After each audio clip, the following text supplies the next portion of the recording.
your wife, but she don't care whose meat he chops. He keeps hacking and whacking and smacking. Mighty, mighty man, I'm young and I'm in my prime. Well, when you want me hollering, I'll be there on time. Well, when there's work to do, send for the mighty one. Yes, when there's work to do, you better send for the mighty one. Yes, he'll stay on the job until the job is done.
From Studio 401, it's the Stranger Than Fiction News right here on the Fringe FM. I'm Vance Nesbitt, and here's our headlines. NASA's rover Curiosity fulfills a dream and drills into the Mars clay. There is a new hole on the red planet, and this one is extra special. The Curiosity rover is living its best life on Mars. NASA chose the Gale crater as the vehicle's stomping ground, in part because of the siren call of the crater's clay-bearing unit. The rover has now fully drilled into that area, nearly 7 years after landing on the red planet. Source, CNET.com. And grapes on Mars? Well, the nation of Georgia winemakers are aiming high. Georgia is immensely proud of its ancient winemaking tradition, claiming to have been the first nation to make wine, and now it wants to be the first to grow grapes on Mars. After NASA called for the public to contribute ideas for a sustained human presence on the red planet, a group of Georgians, researchers, and entrepreneurs got together to propel the country's winemaking into interplanetary level. Their project is called 9 Millennium, a reference to the Georgians' long history of winemaking. Source, phys.org. And a witness report to phantoms and monsters of a mini Mothman that strikes the windshield of a truck. The witness makes this statement. Last night while driving my semi, the weather was a sleet mixture and it was about 34 degrees in temperature. I was close to Wittenberg and got freaked out. It was dark outside and I was coming down the off-ramp to stop for a soda. Something fell out of the sky and it was really odd, and I can't quite get the image out of my mind. First off, let me say, it wasn't a bird or a bat, but this thing hit my window and it mostly splattered on it. I saw it plain as day stuck to my window. I described it as a small fairy, if you believe in fairies, or possibly a mini Mothman. It had small wings, and again, it wasn't a bat in the snow. It had long stretched out legs that came down below its body, and it had arms and fingers. I was wide awake and not drowsy. I was going to take a picture of it, but it slid off the window, leaving this massive gooey stain on my window, which took several attempts with my washer fluid to clean it up off the window. I remember it was all black, and I did not see any eyes. So let's get away from the weird and creepy and get into a stranger than fiction fun fact. Clouds can actually weigh more than 1 million pounds. Thanks for listening to the Stranger Than Fiction News right here on the Fringe FM. Again, I'm Vance Nesbitt, news anchor and sorcerer.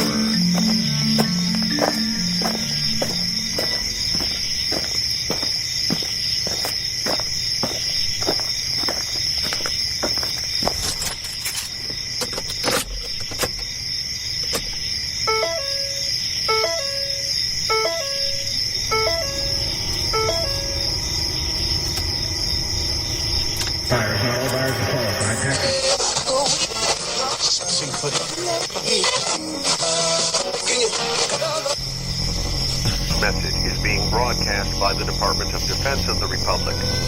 At 2 a.m. Eastern Standard Time, multiple unidentified objects were confirmed to have entered Earth's atmosphere. Discovery Houston, 20 seconds to LOS T-drift. Roger, I am clear in orbit. The first message that comes to you is you are a divine being. You matter. You count. You come from realms of unimaginable power and light, and you will return to those realms. The vast stretches of the unknown and the unanswered and the unfinished still far outstrip our collective comprehension. 5, 4, 3, 2, 1.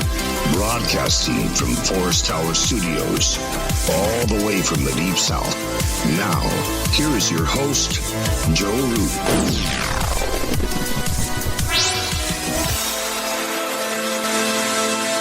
That's right, we are broadcasting from atop of the hill in the top of the hill in the Mossy Creek bottoms of Cane Creek, Arkansas.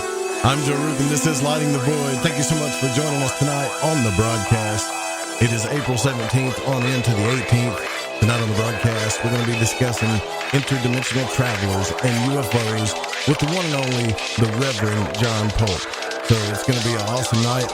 Strap in, get ready for this, because last time we had John on the show, it was pretty awesome. It was pretty epic, and we got tons of good feedback from it. The call-in number for tonight, if you want to call in, is 1-800-588-0335 if you want to call in at any point in time on the show. Also, don't forget to go download the Surfer Music app. That's surfr.fm. Surfer.fm. The only radio music app, whatever, radio app, music app, the only thing you need. And you'll see what I'm talking about when you go download it. Also, don't forget to sign up for the webinar we're doing at getthetea.com April the 29th, 5 p.m. Pacific. I'll be there. Ronnie McMullen will be there. We'll be doing giveaways. We do the random drawing inside the room. So go there. Go get your oil. You know, a lot of people are getting sick right now, and I can say that with confidence, but I'm not. I got this Allison Advanced has been really helping me out. The 8th Element, and of course, the one and only Takedown Tea, peppermint style. Got all that stuff. Get your goodies, get prepped up so you can make it through this weather transition. And our website, too, got to mention our website, is lightingthevoid.com. Give us a follow on social media, sign up for the newsletter. And I want to thank William Buellman for coming out last night. That was a pretty interesting conversation. It's been a long time since we talked to him. So tonight we're going to study UFOs. And if you're into, we're going to talk about UFOs. But if you're into studying ufology, you really need to go check out UFO Seekers, backed and supported by the Fringe FM and Lighting the Void. The latest video shows Tim getting strafed by a helicopter.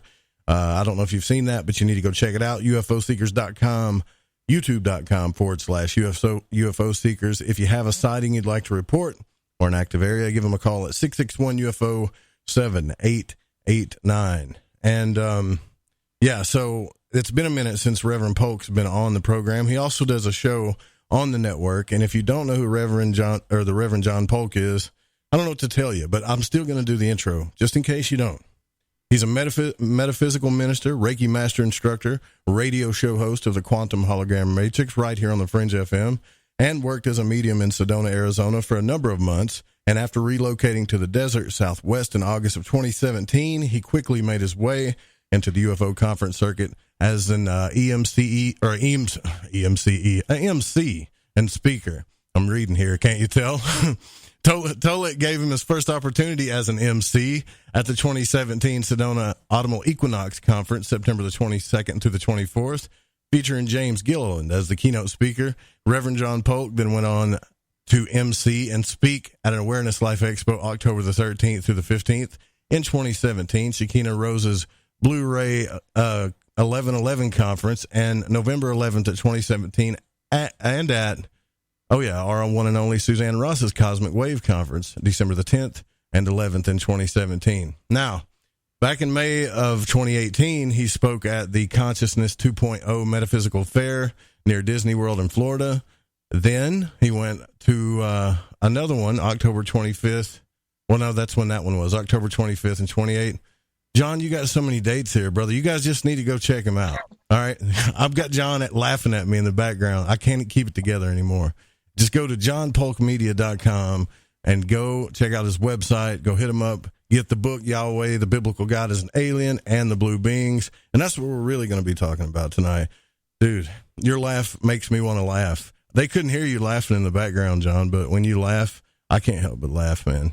So, sorry about that. I've just butchered your intro, but everybody knows you, brother, so it's all good. It's all good in the spiritual, metaphysical neighborhood. Is that how you spell MC, though, like E-M-C-E-E?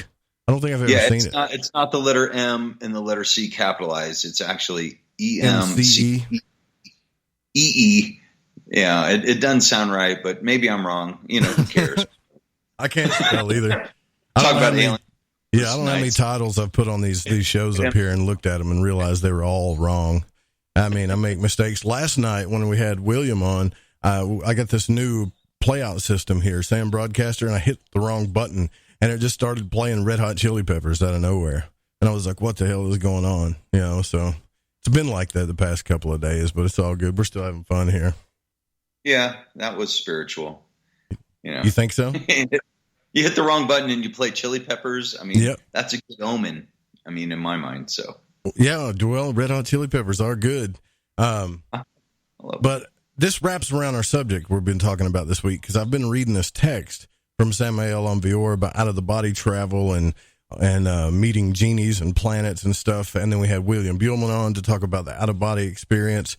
And then I'm going to talk to you about this, you know, your stories with the blue beings and, you know, Yahweh and interdimensional travel. And then later on this week, we're going to talk to the host of Aeon by Gnostic Radio. So what I'm trying to do this week, really, because I've got a weekly planner type thing that I'm doing, I'm trying to get into the story, the biblical story of the Abrahamic God, and relate it to the out-of-body experience when it comes to the mystery schools and this stuff, as well as what really seeded the planet. And you're pretty plain about it. I mean, you wrote a book called Yahweh, the Biblical God is an Alien. Did you get any pushback when you wrote that book from Christians or anything?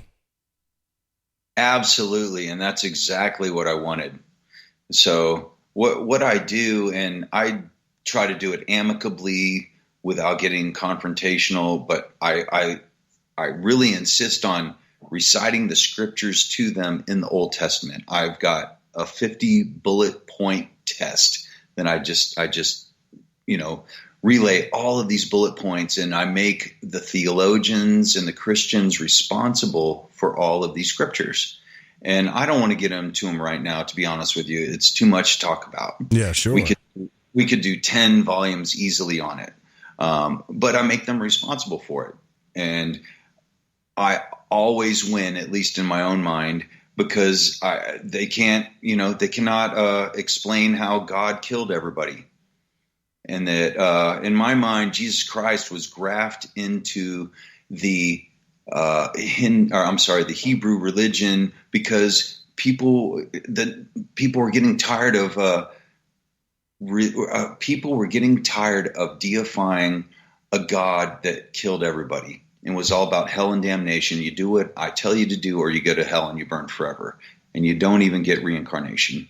Yeah, and it's been a hard curve, and it's been really good also. So the more controversy that it creates, the better the whole thing. Because in my mind, we cannot have disclosure until we realize that the gods in not just the Bible, the Hebrew Bible, the Quran, all theologies, but we cannot achieve disclosure until we all understand that the gods were extraterrestrials, and that the extraterrestrials created religion so that we would pray to them and give them our souls, basically, to be able to go to heaven. And if you go back into a lot of the Egyptian lore and mythology and all across the world, when you prayed to these deities, they would give you star maps of where to go in the afterlife. And where did these star maps take you to? They took you to star constellations like the Pleiades. Orion, Sirius, Cygnus. And guess what? Heaven is not in the star systems. It's an ethereal realm that we're still trying to understand. And, anyway, when we pray to these aliens our whole lives, and that's what we're trained to do because they trained us to do it. If we do that our whole lives, where does at least a fraction of your soul go into the false afterlife matrix? And it's all sucked up into these codes that are embedded into our DNA that was programmed into us by the Anunnaki and whoever else fashioned us as the new model Homo sapien model human on the planet for this particular epoch. And it's a cycle that we can break, but we can only break it if we understand that it's happening to us. Yeah, my thing too is about, and I had this conversation today with a friend of mine, Justin, is that I like to listen to everybody's point of view, everybody's beliefs. I really don't mind hearing what everybody believes, but I don't just buy into it without hearing about their experience. So if somebody gives me like their belief and then their experience, and then I experience the same thing, then I might say, okay, there's something to it. And that's why I've said many times that the mystery schools, I'm not saying that they're ultimate truth, but some of the mystery schools about out-of-body travel, interdimensional travel, some of the books that we've been reading, like you mentioned earlier, where these guys are saying that they're going to constellation and using Western terms like Jachin and Boaz to pass through certain constellations and stuff, makes a hell of a lot more sense to me based on my experience than just the scrolls themselves literally do. You know what I mean? I do. So this is something I've been downloaded with incredibly powerful the last 6 months, is that we have to understand that there's a code written into our DNA, into our cellular memory of where we came from. And where we came from, we were engineered by extraterrestrials, and we were engineered by them to serve them and pray to them as if they were God. And that's the whole purpose of my book. Yahweh, the biblical God, is an alien. So we give them our prayer energy. And how much prayer energy is there? An infinite amount. We all know that it works. That's why we all pray. We're all conscious beings. We all have compassion for people, especially when they're hurting. But when you dig into the Bible and use that as a source of your prayer energy, you're using the source of an alien instead of the universal God consciousness. And it's interesting to me that the advanced creator God aliens know to tap into the universal God consciousness, but they teach us to tap into them instead. And it kind of dumbs us down, and we go into their false afterlife matrices and afterlife because that's what they taught us to do. If you go into the Pueblo Indians, the Hopi, the Zuni, and I can go on, the Aztecs, et cetera, they taught them dance. They taught them song. They taught them drumming. They taught them rituals around fire with elementals. They taught them to take peyote and deify the God who was the grand architect of the entire universe. But guess what? They were not the grand architect of the entire universe. They were extraterrestrials from most likely somewhere in the Milky Way. And to pray to them, that's what they taught them to do so that their souls would eventually go back to those star systems. So if those souls are going back to those star systems, are they going to heaven? Or are they going to some interdimensional false matrix that our souls have to cycle through? And that's what I've been talking about lately. And it's really deep. And it took me a long time to understand. And I know I'm not right about everything I just said, but that's the best way I can explain it. Yeah, for sure. The only form of, I would say, Christianity that made real sense to me was the Researchers of Truth from Daskalos, because they kind of, and it's all about, it has nothing to do with the Old Testament. And the Old Testament is soul scroll-like, right? And if you read some of that stuff where Christ is talking to him, even when in the New Testament, he's like, doesn't it say in your law and your books that ye are gods, right? And it's like, why would he say that? Why didn't he say, doesn't it say in my book? He's pretty much telling you that, like, hey, this is your book. You made this up. Now I got to fix it. So right there, it's like, okay, if we are the children of God, then we are creators, and we're creating our own reality, even our own fears and even our own evils. And then every now and then, I feel like that it might be possible that somebody has to come down here and fix it, because as we're evolving, we just keep jacking stuff up. That's what I think. And I agree. And also, we create our own matrix. We create our own afterlife.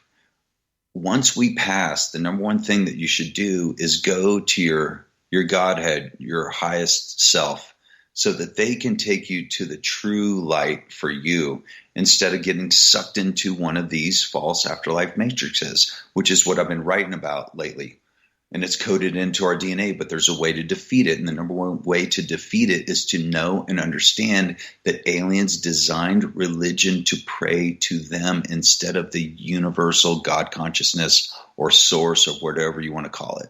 So let's make a conscious decision collectively to pray to the universal God consciousness instead of these aliens that are trying to suck us into some kind of false afterlife matrix.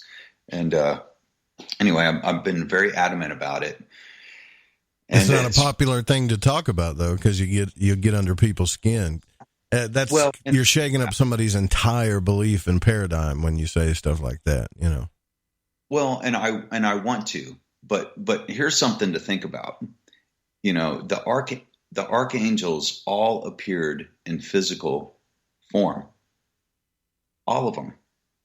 So if they appeared in physical form, and it's in the Bible that the sons of the gods descended to earth and mated with the daughters of men. So the sons of the gods, who are those? They're angels.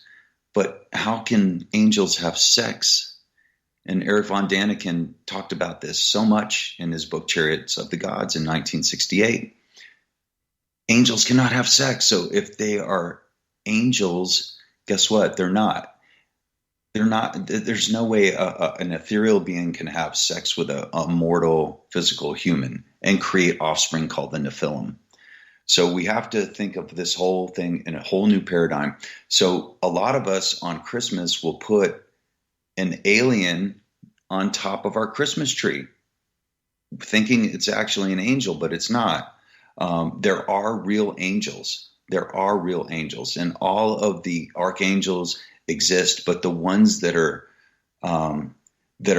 actually used in the Bible appeared in physical form, and a lot of them had sex with humans, and those are not angels. Those are extraterrestrials. It's very important to be able to differentiate between the two.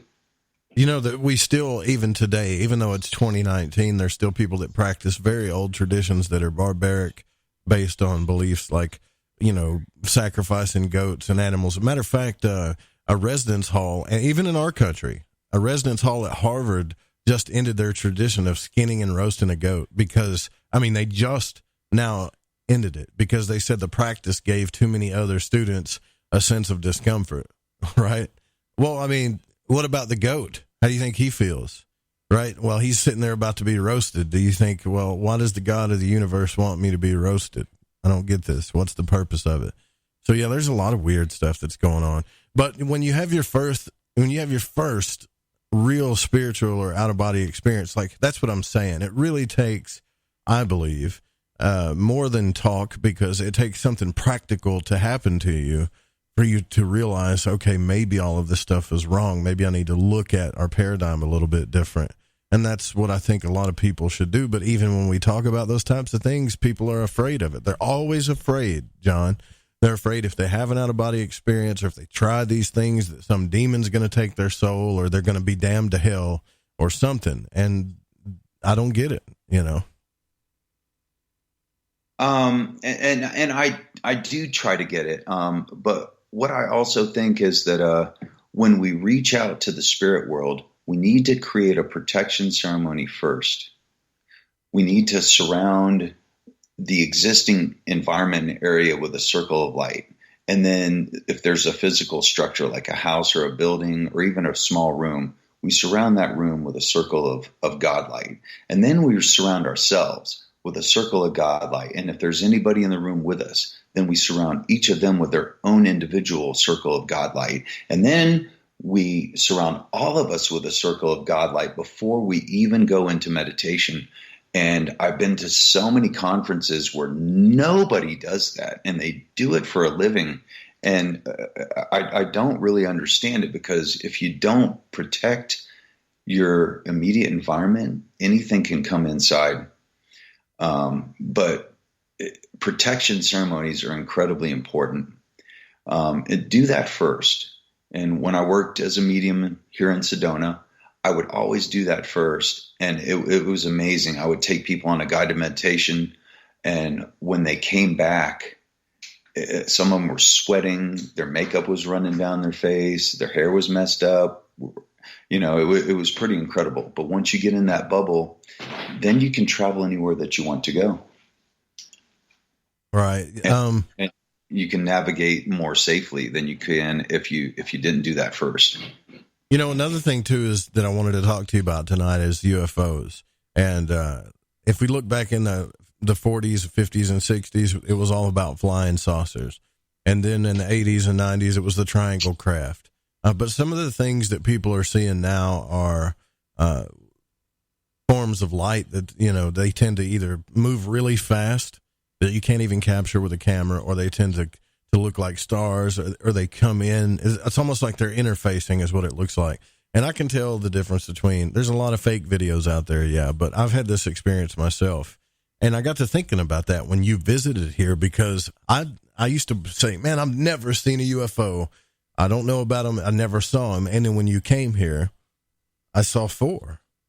Right. And I don't know if it was probably just the night vision. So that got me thinking. I started looking at the whole paradigm of ufology. And the truth is that only 1 in 50 people can actually see the stars as nature intended, because the night skies are being masked under a veil of light pollution for the most part. And this is a census that shows this. Only 2% of people, even in London, were truly able to gaze at the truly dark skies. So, I mean, more than half, which is, I would say, they're saying 57% of people can't even count more than 120 stars in certain areas. So unless you really live in one of those areas, say like Arizona or some place where you can see the entire sky, you don't really get to see what's going on. And this is why I think a lot of people that live out in those areas are seeing stuff, are talking about these things, the conferences, having life-changing experiences, because they have their own experience.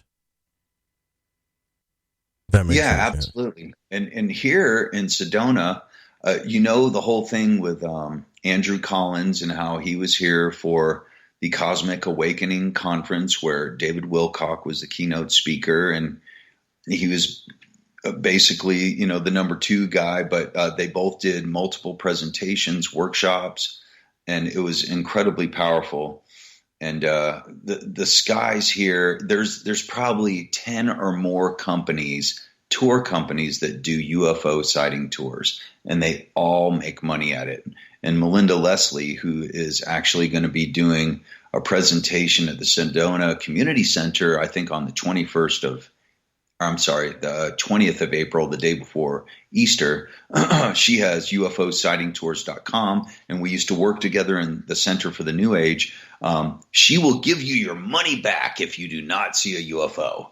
That's pretty cool. If you do not see a UFO, you get your money back. She's done 1,000 tours. 2 people have gotten their money back, and that's it.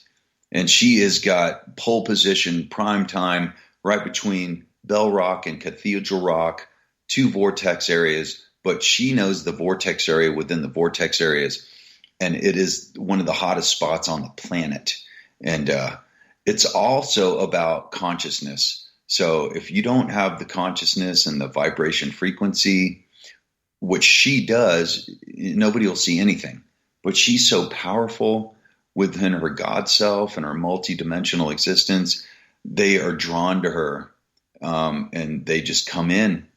And I was telling Mr. and Miss M, who are going to be on the show later tonight, that we're going to see something tonight. I got my night vision goggles back. They broke on my way out here.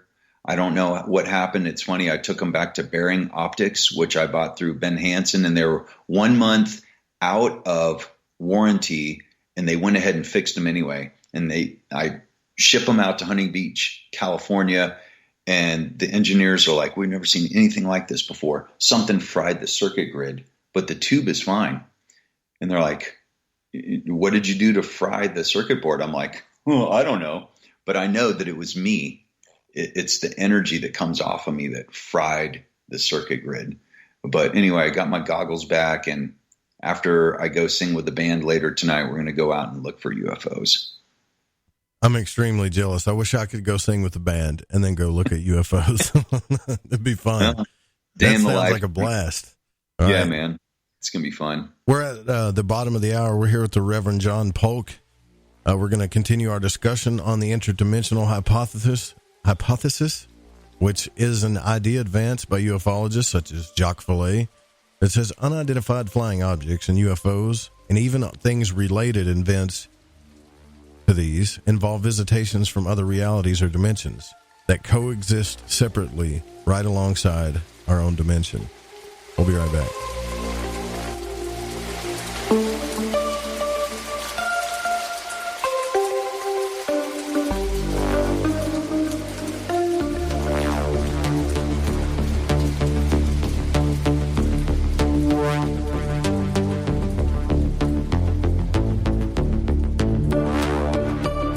Howdy, this is Catalina, and you're listening to Lighting the Void with Joe Roop.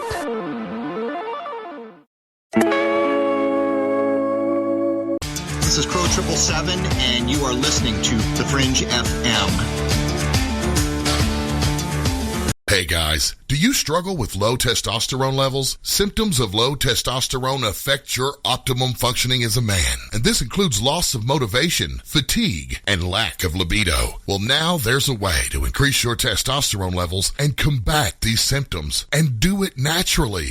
How? It's called Red Stag for Men, the all-new male enhancement formula designed to do just that. Red Stag is formulated with some of the most frequently studied natural ingredients that are known to raise higher testosterone levels. Higher testosterone levels have been known to increase your drive, as well as reduce body fat, improve lean muscle mass, and boost your energy. Red Stag is taken once daily, yet works all day naturally. So go to myredstag.com right now and get your 60-day supply. Red Stag. Remember, take the red pill. Proven ingredients, proven performance. Go to myredstag.com right now. That's myredstag.com. I'm Ryan Gable, and I want to remind you to keep your radio, phone, tablet, or computer tuned to the Fringe FM, and visit the website thefringe.fm to listen to the entire lineup of shows. You can also catch my broadcast, The Secret Teachings, Monday through Friday, beginning at 12 a.m. midnight U.S. Pacific Time, right here on the Fringe FM. This is Corbin, son of the one and only Joe Roop, and you're listening to The Fringe FM. Who were the real ancient Egyptians? What is it about ancient Egypt that captivates us all? The critically acclaimed series Magical Egypt is back with all new episodes. Let Chance Gardner and company take you on another adventure through Magical Egypt in the new series Magical Egypt 2. Magical Egypt 2 attempts a forensic reconstruction of the science of the ancients through a study of ancient aesthetics. Also, the best researchers and authors in the field like John Anthony West, Graham Hancock, Laird Scranton, Robert Duval, Lon Maladuquette, Aaron Cheek, and more join together to explore the topics of the esoteric and the hidden messages of the ancient Egyptians. Just go to magicalegypt.com right now and put in the code word FRINGE and get 10% off any download or order, including the groundbreaking original Magical Egypt series, as well as the new episodes in Magical Egypt 2. Also, check out the great work and the companion series at magicalegypt.com. Click the banner on the Fringe FM or go to magicalegypt.com and use the code word FRINGE and get 10% off your order today while it lasts. Are you intrigued by Paranormal Talk Radio? You'll love the new Paranormal Radio app from TalkStream Live. You'll find a great selection of talk shows covering UFOs, ghosts, strange phenomena, and much more. Download the Paranormal Radio app now and start listening to the very best in paranormal talk entertainment, including the network you're listening to right now, the Paranormal Radio app. Free in Google Play and the iOS App Store. Okay, nurse, let's get this man to the ER stat. Right away, doctor. We see this every day. Heart attack or angina pain due to blocked and clogged arteries. Chelation can remove obstructions or blockages from arteries and help avoid painful and expensive surgery. Now there's Angioprim. It's a liquid oral chelation product that you take with juice. You start to feel the results fast. Angioprim increases blood flow all over the body, and that means more energy and strength to take on the day with less aches and pains. 60 years of research has gone into chelation, and Angioprim is the result. A safe and easy way to unblock your veins and arteries from buildup that slow circulation. Paging Dr. Jones. Please report to the emergency room right away. Log on now for a special radio offer from Angioprim. That's angioprim.com/radio. ANGIOPRIM. Angioprim.com/radio or call 877-882-7221. That's 877-882-7221.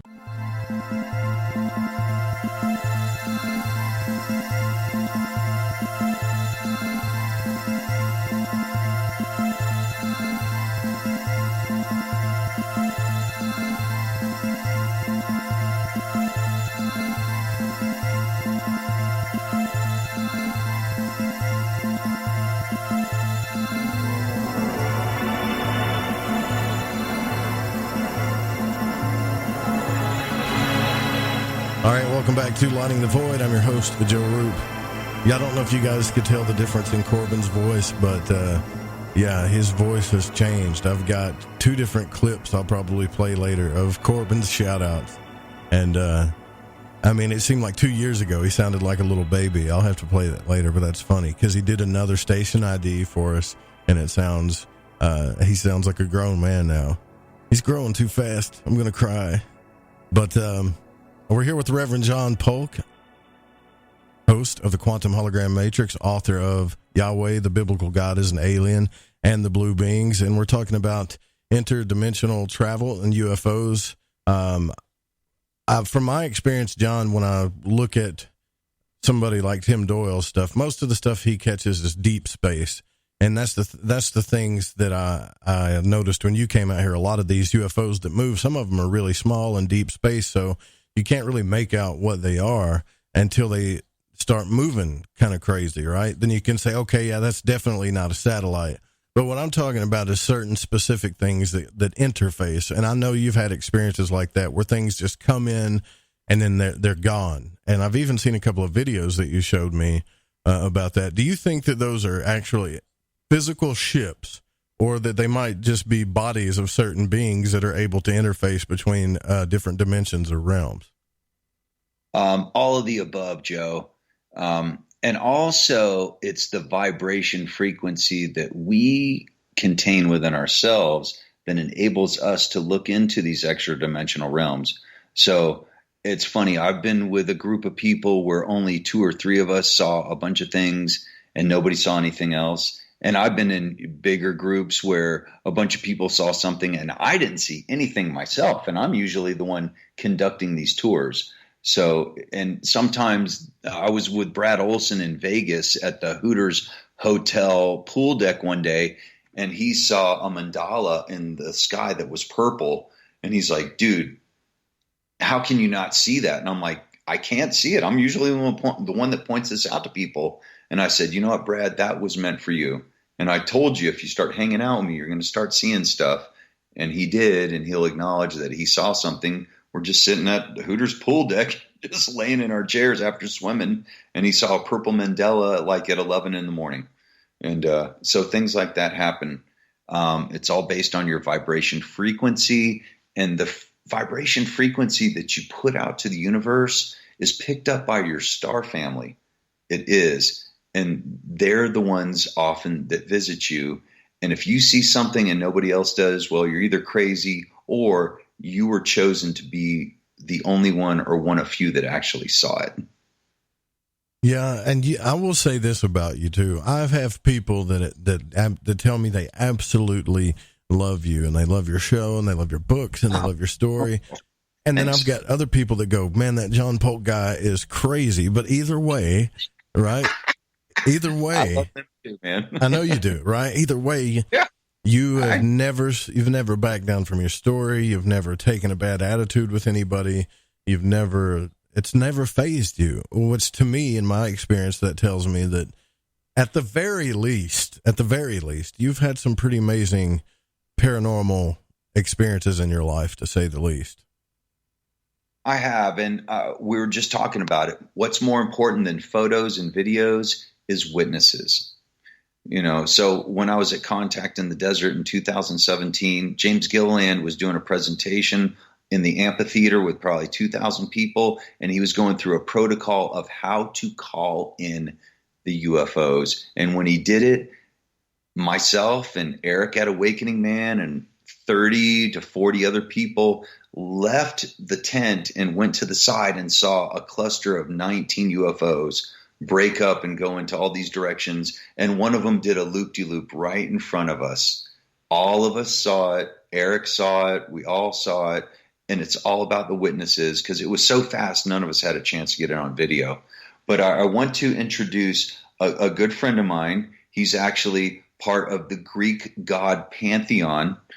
He's one of the younger brothers of Zeus and Poseidon. His name is Apollo. And what's interesting is that Zeus to the Greeks is Jupiter to the Romans. And Poseidon to the Greeks is Neptune to the Romans. But Apollo is known as Apollo in both of those. I mean, is this a nickname that you're giving him, or is he stating that he's like a god? I know that he is a god, at least in his own mind, but he's very powerful. And and I need to go get my charger cord for my computer. So I'm going to hand it to Apollo. Apollo, tell us the story you wanted to tell us. Yeah, thank you, John, for that introduction. And Joe, it's a pleasure to speak with you on the show. A couple of things that I'd like to reiterate with regard to what John said in my past experience being in the intelligence community, and the reality that a lot of these sightings are based on not only the frequency what John expressed upon it, but also the fact that what we call a functional sighting. A functional sighting means it has a purpose. These ETs, when they're making a sighting, it's for an intent or a specific purpose. They don't just show themselves just for the sake of showing themselves. That would create anarchy. But they are aware of, the intelligence of the beings that are on the ground. And so remember, these are very intelligent beings. And so that they're basically catering to the audience that is in the disclosure community, to the people that are functional in these circles, as far as the proper frequency to basically put out good information. Those that are not scared of them, they don't want to create fear. They don't want to create, chaos. And so it's really true that, if you're with the right people and they're a part of what is the disclosure community, your likelihood of seeing an ET or being in close association with these people is much higher. So, are you talking about like CE5 stuff where you invoke the being, or just basically going out and seeing one?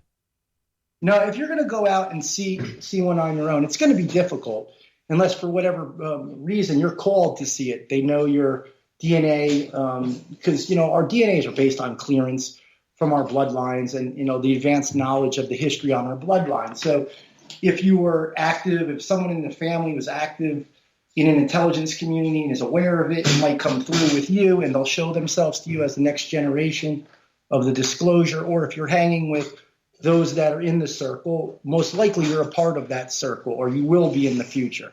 So you're a part of the community at that point, and there's a better chance of them showing themselves. And that's information that I've got from a Majestic Insider, a general that I'm very close with. And so you've talked to somebody, you've talked to an insider. This might be the first time I've ever, and I'm just going to be honest with you. I'll listen to anybody's story.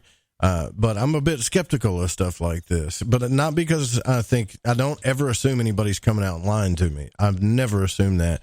It's only because in my experience, just based on my experience, is that, there's so much stuff going on in the UFO community, and maybe you can comment on this, that it's hard to tell fact from fiction.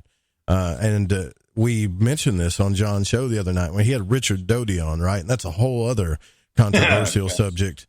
And so we get as listeners, as people that really want to know the truth, we've actually seen this stuff happen. We've seen people that have tried to fool us and say crazy stuff, and they've also been caught, right? So they've been caught red-handed about certain things, and so now there's deep distrust in the UFO community.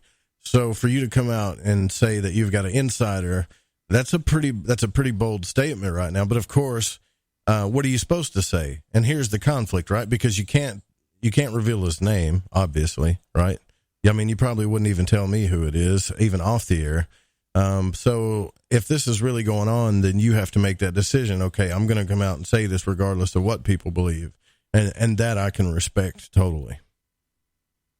Well, in all fairness, I will be very limited in what I speak of because, I don't have permission, first of all. And the reality of the matter is, this is not my space to disclose. But I did tell, John, that I would reveal little tidbits of stuff and leave some breadcrumbs from what I've heard. And then once again, I don't have the physical proof. This is based on relationships of people that would know 100%. I know that they would know, what they were saying. And in my mind, it would be 100% credible.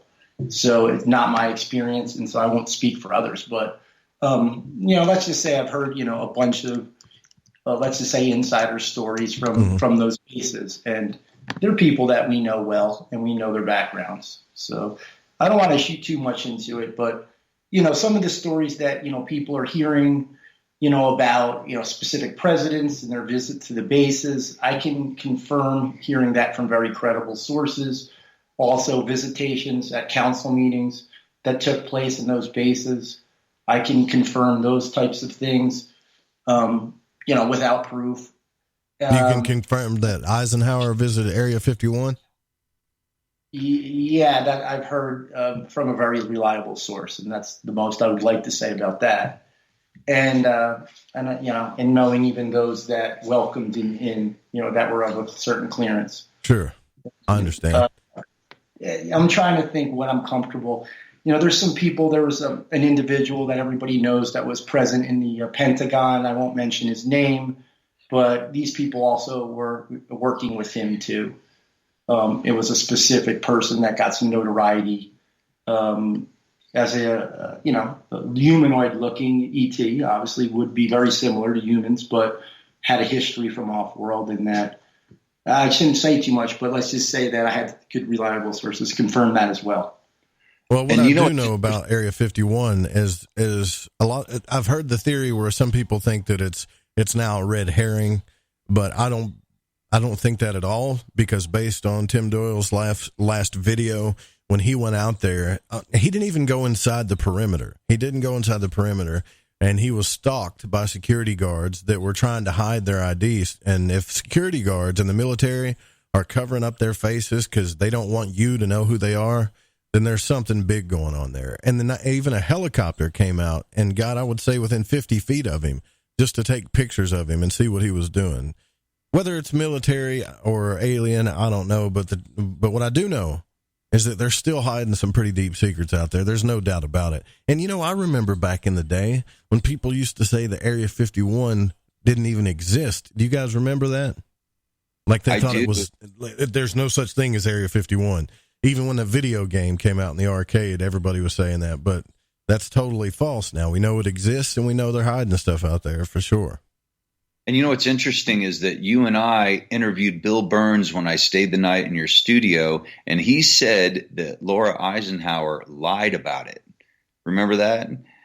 That he said that she lied about her great-great-grandfather bringing an army troop or a bunch of troops out to Area 51 just to find out what was going on.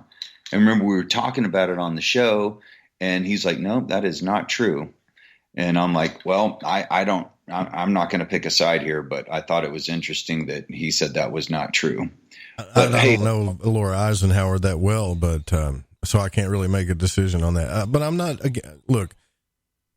guy. All right. This is the wrong show for people to say, well, Joe's going to tell us what he believes on something. I want to hear everybody's story, because if we hear everybody's story, and I mean everybody's story, we can start pulling out parallels. And if we can pull out parallels to people's story, then we can start getting better answers. And I do that in the esoteric with occult text and people's experiences as well. It's a vast matrix of lies and truth and BS that we all got to sift through, but I'm damn sure not going to give up on it. No, and the mudslinging is getting to a point where I don't really like it anymore. It's not comfortable anymore. So let's try to be positive and try and support each other. And if we don't agree with each other, let's try to agree with each other on things that we agree upon instead of nitpicking about things that we don't agree upon. Yeah, There's and too much if you don't believe somebody, just leave it at that. Say, I have a hard time believing that, and leave it alone. Yeah, there's too much common area to dwell on what the controversy is all about. Right, for sure. Now, here's the thing. Before we leave the subject, I was producing your show when you were talking to Richard Doty. I've never heard this guy talk before. And, you know, his whole story is that he used to go out, and you can correct me here, but then he used to go out and he would purposefully put disinfo out in the UFO community, right? Or that's what his job was, or that's what he states his job was. What it was most specifically is that if witnesses thought they saw a UFO and it was actually some kind of esoteric experimental aircraft or retro-engineered UFO by the U.S. military, whatever, that he would go up to them and just pretend like he's just any old Joe and go, or pretend that he's an investigator and or send actors to go to these people and go, you know what, that was a UFO. And just make them believe that it was a UFO when in fact that it was actually some kind of domestic aircraft that we were experimenting with. And that's the hard curve. I mean, he was a trained liar. I mean, trained by some of the biggest, most powerful head shrinkers in the world. And therein lies the controversy. And, you know, I've been online on social media all day long watching people go back and forth about it. And, you know, I don't want to put a dog in that fight, but one thing I will hold on to is whether this guy is telling the truth or not. The one thing I do believe that he said is that UFOs are real, ETs are real. The whole Roswell incident was completely and totally real. There was multiple crashes. Everything was covered up.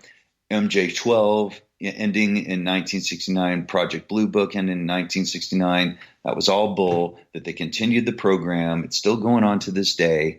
And those things I can totally believe. Yeah, he was, you know, this basically counterintelligent agent trained to lie to people to make them think that domestic aircraft and esoteric retro-engineered alien technology was actually aliens and not us. You know, I mean, I don't know. And remember in the show last night, he was talking about how he was on this investigation where he was investigating these people that supposedly got abducted, and that the DIA allegedly came in and took the project away from him. And he said he had no knowledge that the DIA actually had their own agency that dealt with abductees specifically. And he didn't know. So do I believe that or not? And he used the word compartmentalism, where, and I do know that exists, where when they're working on the Manhattan Project to build the first nuclear bomb, you know, they had all of these different scientists that didn't understand what the other scientists were doing. They just knew what their job was, and their collaborative effort would make the nuclear bomb, but they were not privy to the information that the other scientists were working on. And they do that in the UFO field also. So there's a whole lot we can't prove. I can't prove a whole lot by talking to you right now. Anyway, I'm glad we interviewed him. Believe him or not, doesn't matter. It's a great interview. Go back in the archives and listen to it. And we're all educated. We're all higher consciousness kind of beings. So formulate your own opinions, and, you know, whoever's right, whoever's wrong. It's interesting to talk about. I want to talk a little bit more about experience and your experiences. One of the first quotes I ever heard you say was this, and you're probably going to laugh, but it was, "Over the mountain, take me across the sky, something in my vision, something deep inside. Where did I wander? Where do you think I wandered to? I've seen life's magic, astral plane I traveled through."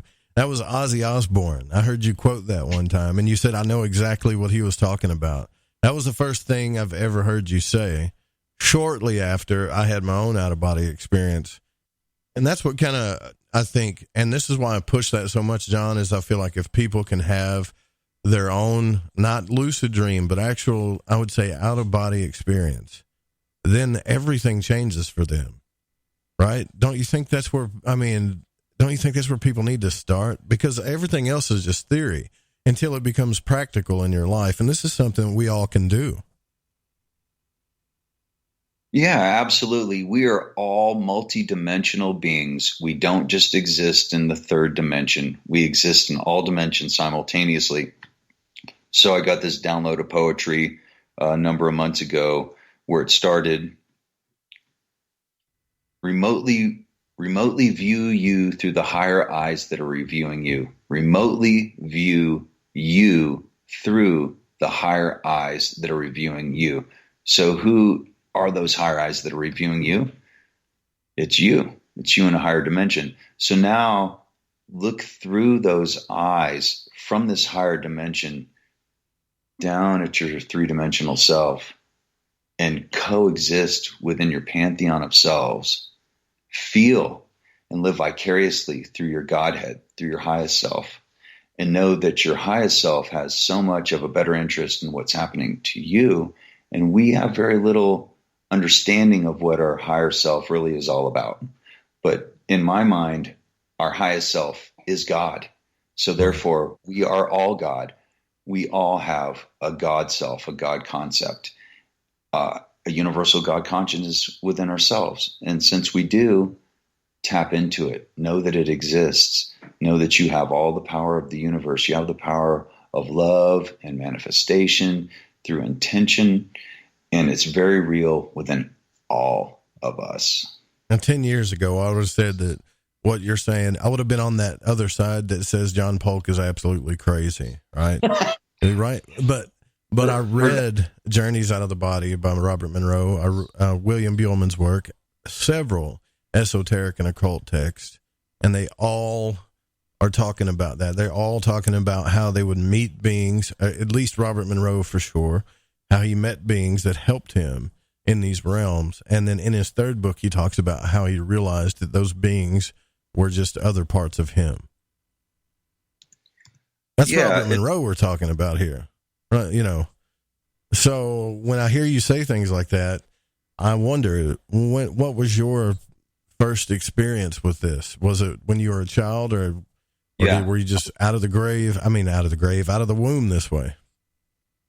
Yeah, I popped out into a multi-dimensional existence, but my mom taught me when I was a child. I mean, I understood that I existed in multiple dimensions when I was like 5 and 6 years old, and I understood it because of my mom. I give everything to my mom, you know, who's a shaman, Reiki master, instructor, never made a B in her life, valedictorian of her graduating class in college, worked for the government in conjunction with FBI, but a total spiritual guru master at the same time.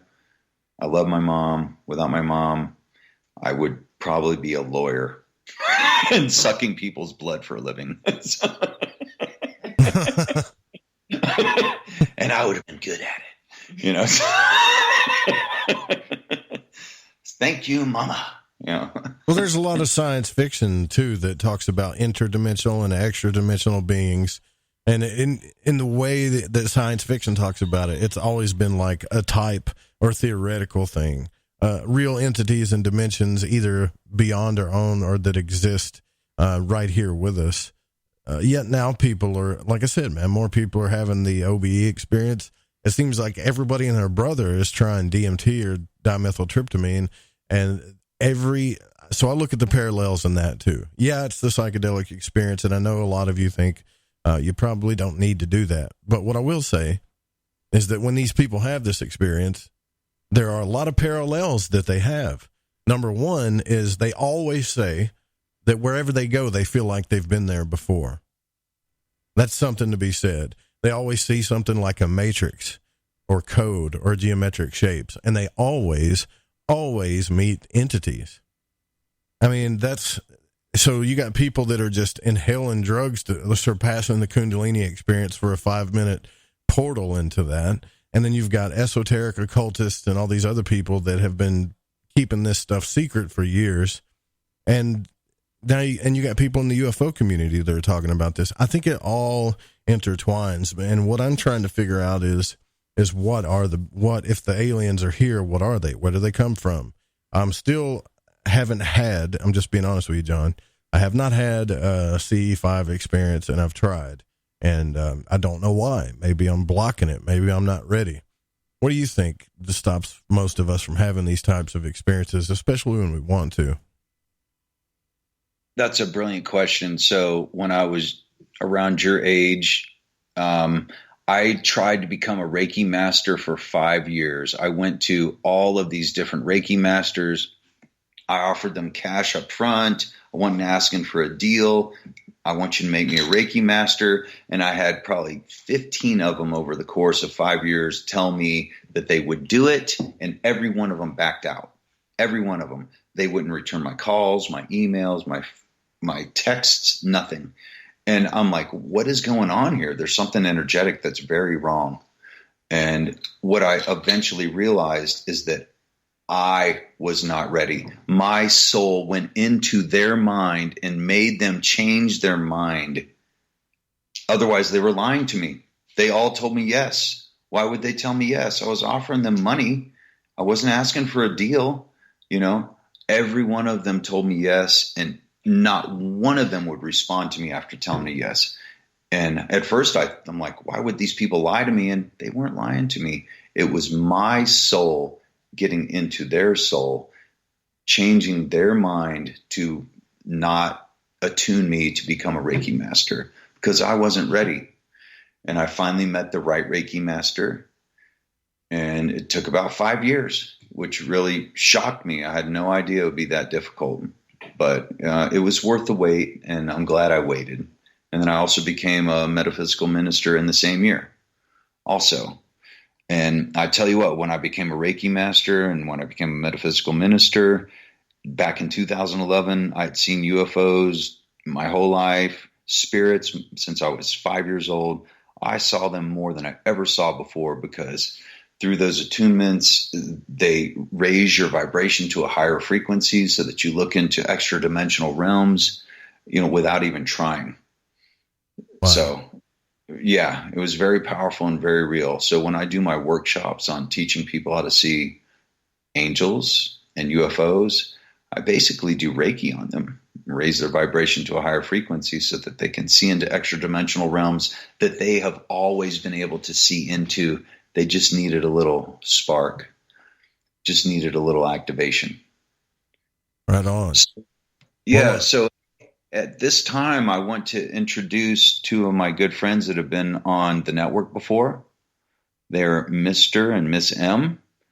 And if you want to start. What story do they have to tell? I'll let them tell you. All right, go ahead, because we're at the top of the hour. Tell us what you're going to tell, and then we'll take the hour break here. You want to take a break now, and we'll come back to it? Let's talk about their story. It's got to be pretty enticing, because I know Mr. and Mrs. M aren't their real names, so that means they must have a pretty cool story. But yeah, we'll be right back.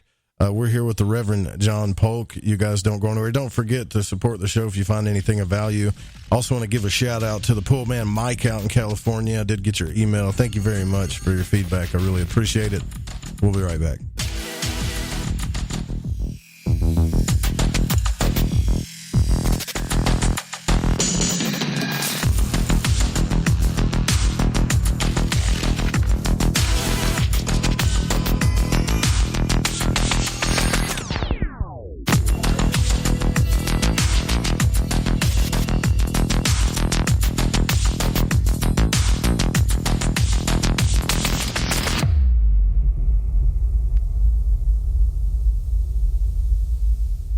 Hola, Fringe listeners. This is Dave Cruz of Beyond the Strange, and you're listening to The Fringe FM.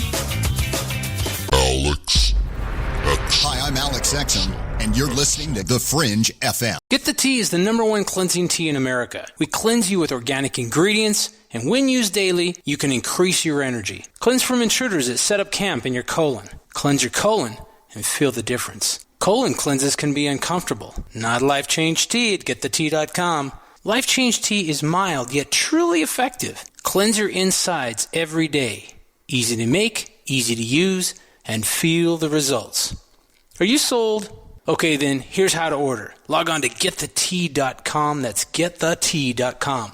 Look for our specials on the front page. Get the Tea also carries top-rated supplements for those who care about their health naturally. Again, log on to GetTheTea.com. That's GetTheTea.com and feel the results. And for those of you that arm yourself with information, come to our webinar every other Monday at 5 p.m. Pacific time. That's every other Monday at 5 p.m. Pacific. You can sign up at GetTheTea.com. The Fringe FM isn't just a radio station. We also provide services for all your audio production needs. If you are interested in live radio or pre-recorded podcasts, we're here to help. We even do audio enhancements and voiceovers if needed. If you want to do a podcast or live radio show and even want the option to syndicate on terrestrial radio, from simple audio file enhancement to live production and call screening, we have you covered. We have worked with some of the best professionals in the business in order to provide coaching instruction for content creation, show structure, and more. Contact The Fringe Digital Media for more at info@thefringe.fm. That's info@thefringe.fm. Or call 501-777-5631 for a consultation.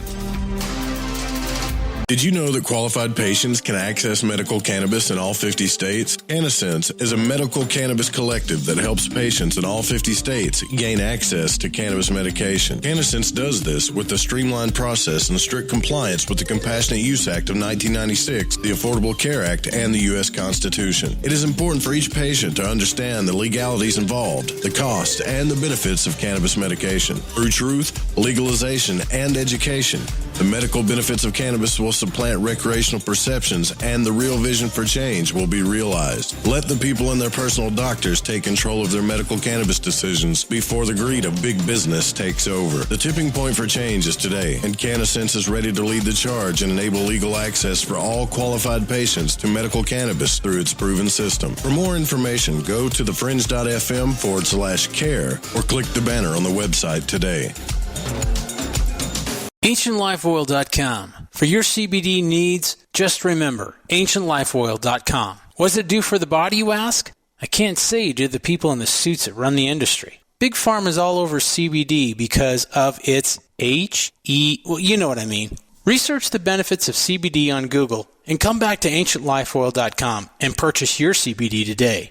Non-GMO and all organic. You don't want to be using a petroleum product. You want to be using the cleanest CBD product on the market. AncientLifeOil.com. We even have CBD for your pet. Help your pet's discomfort. Help your discomfort. Log on to AncientLifeOil.com. That's AncientLifeOil.com. Newly reduced prices to pass off the savings to the most important person. You. AncientLifeOil.com.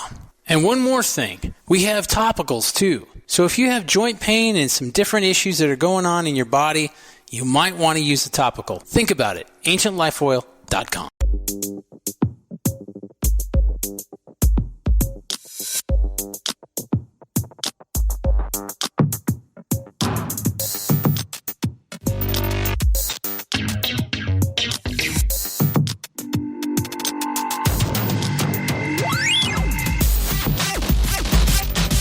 All right, welcome back to Lighting the Void. I'm your host, Joe Roop. We're live on the Fringe FM. Don't forget the show broadcasts weeknights, 9 p.m. to midnight, every single night. After the show, the Secret Teachings with Ryan Gable will be on as well. Real quick, I wanted to clarify something because I've gotten some messages about Cannasense, and people want to know, what it's all about. And here's what it's all about.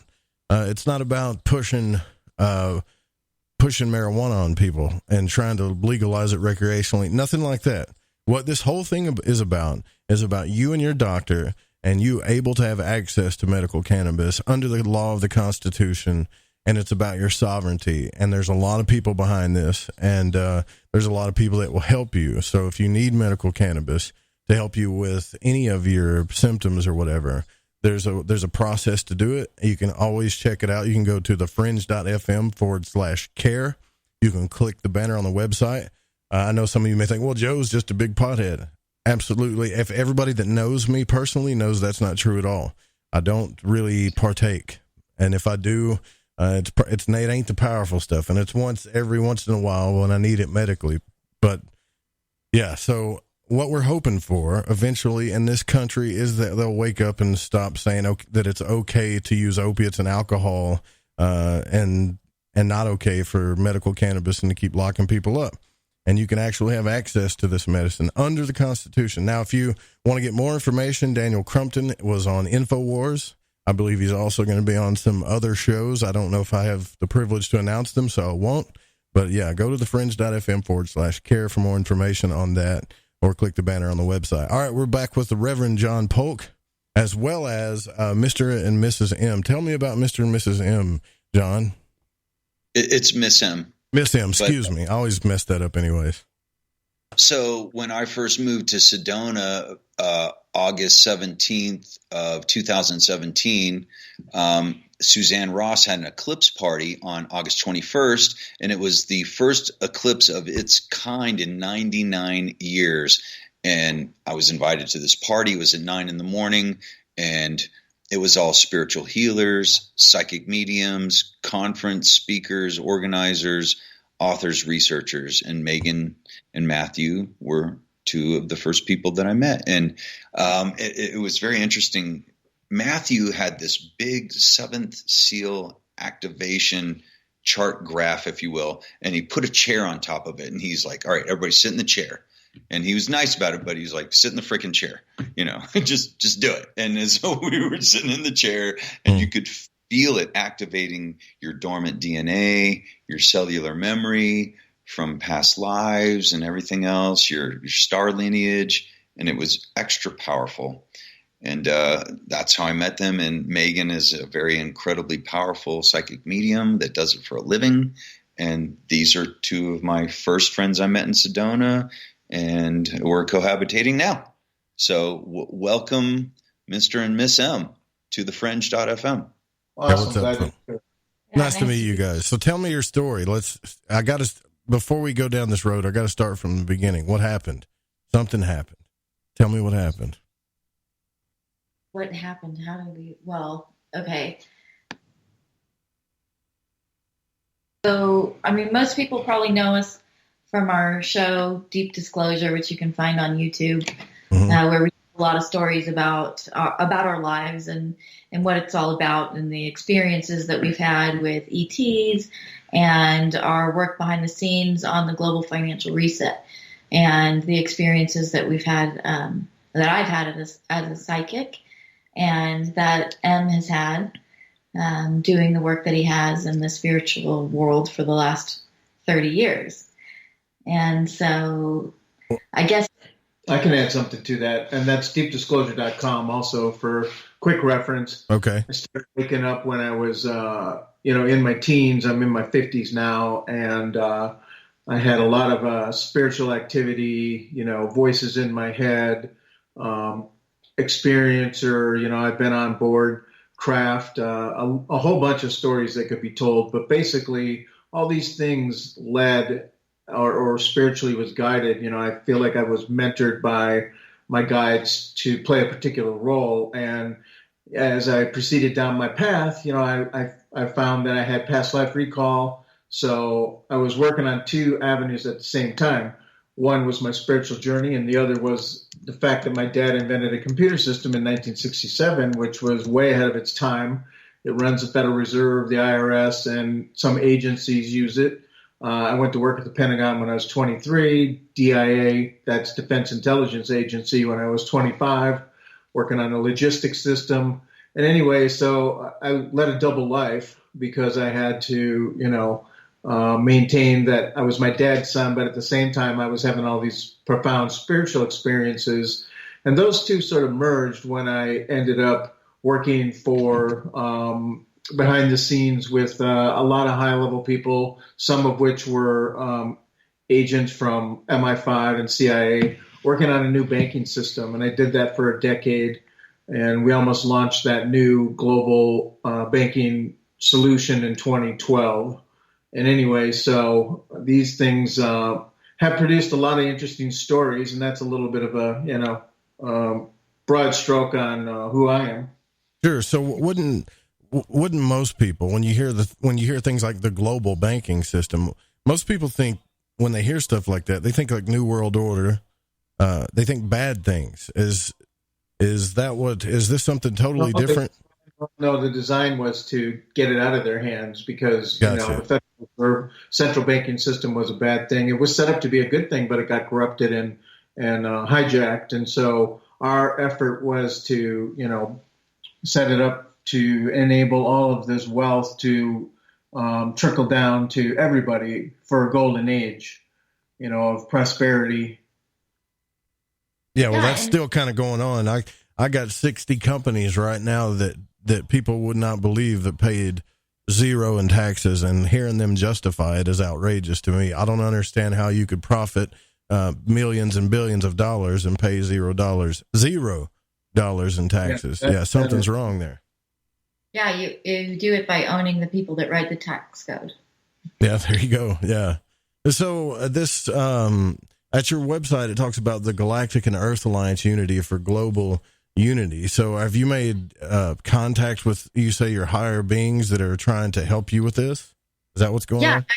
Yeah. So actually, that's how I kind of got into the mix. After the first attempt was thwarted, and we had to do a little bit of regrouping on the new system, I was activated into my full powers as a medium. And at that time, I had a very profound out-of-body experience. And shortly after that, I was contacted by some inner earth beings that took me on a little trip inside. And they downloaded me on what I was going to do, the role that I was going to play with the new system. And so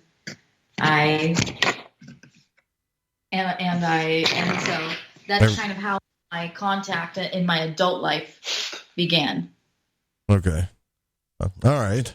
So see, that's all it takes is to go from normal person to a life switch is a out of body experience, right? That seems like that's the common parallel underneath a lot of people's stories is once they have these types of experiences, then everything changes for them. So, so where are you guys at now on this? Are you trying to get to make this change? Is it going to change no matter what, or what's going on? That's a good point. We didn't succeed back in 2012 because the cabal, right, the 1%, the banksters, I like to call them, they were a lot more deeply enrooted into everything. There was moles all over the place in all these banks. And so our top guys got arrested, and, we had to, those of us that didn't, we kind of, picked ourselves up off the road and dusted ourselves off and, rallied more people that we considered white hats. We kind of coined that term, way back then, that we were an alliance for, getting rid of the dark hat, and we didn't realize how, some people got arrested that were involved with you guys? Far more enlightened how terrible it is. I'm sorry, could you ask that a question again? Some people got arrested that were involved with what you guys were doing? Is that what you just said? Yeah. Oh, yeah. Yeah, 4 people were arrested, our top people. That was back then in 2012. And we've had a lot of backlash from doing this job. It hasn't been easy. Many of the people on our team have had their assets stripped of them, their property stripped. We've been blocked from making any considerable amount of money. And we've been, prosecuted for various things. But it's kind of part of the job, and we just have to keep going. And in fact, that's one of the reasons why I think that a lot of the people inside the agencies switched kind of from dark to light, was from watching us continue to get up and be so relentless in our pursuit and refuse to give up on everything. So I think after watching us for so many years kind of move mountains with nothing, there was an inspiration of sorts that brought a spark of hope to their hearts, and they joined the cause to help. Where do these beings come from that are trying to help us change our monetary system? Where are they from? Well, they're beings that have been living on our planet since we've been here. Uh-huh. They're fully integrated into our banking system. In fact, a lot of the banking system is run by non-humans. There are probably more non-humans than there are humans at the top. But the beings that are assisting on our side, at least the council that I am in contact with, most of the time is made up of who people would recognize as the ascended masters. There are people that walked the planet before that have a vested interest in our success. They are us, we are them. They're helping, as well as a lot of our allies in the multiverse who have showed up to assist in liberating this planet. So what would a world look like under this system? I mean, what would it just be? Because I think what people are afraid of is socialism when they hear stuff like this. Whether it comes from beings or not, they don't want socialism, right? And I mean, I can understand that, but would it be different? Would we have a monetary system at all? What does it look like? We would continue to have a monetary system. We need some means for exchange. And even if in our distant future we don't have currency anymore, we still need it now, and then we still need it through a transitional period. I don't believe in socialism, and neither do the members of our alliance. It's not a system that reflects freedom, and we're all about freedom and sovereign rights.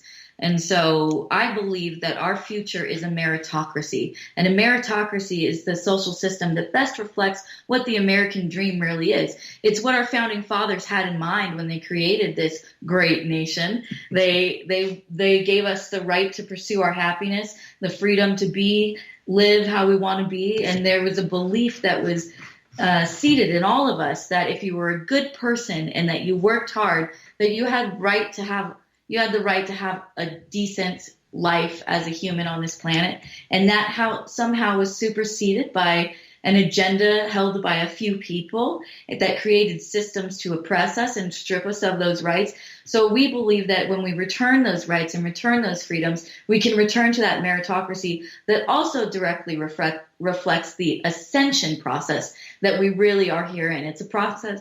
It's a system of personal ownness and responsibility. So if you want to work really hard and have a lot of abundance, you can. If you want to work a minimal amount and have a decent quality of life, you can do that as well. It's a system based on the merit, based on the effort, your contributions, rather than your entitlements or robbing others of the work that they're creating. This is more of a John F. Kennedy style of things, what you can do. And for what you can do for your country type thing. What is this seventh seal activation? Because I see that's a pretty big deal for you guys. What's that about? Okay, well, I channeled a symbol when I was about 26 or 7 back in 1994, and the symbol is a combination of sacred geometry, and it just like my higher self just took over. Kind of commanded me to get a ruler and a compass, and I just banged out this complicated sort of, combination of these symbols, and you can check it out at 7sealcodes.com. 7sealcodes.com is number 7 seal codes. And anyway, that was sort of the beginning of a path where when I went to Egypt and all these things were happening, tapping into these past lives, remembering the mystery schools, I started to write a book. I wrote 800 pages 20 years ago, and since then on the subject, I've done about 3,000 or 4,000, I've lost count, of PowerPoint slides to tell the rest of the story.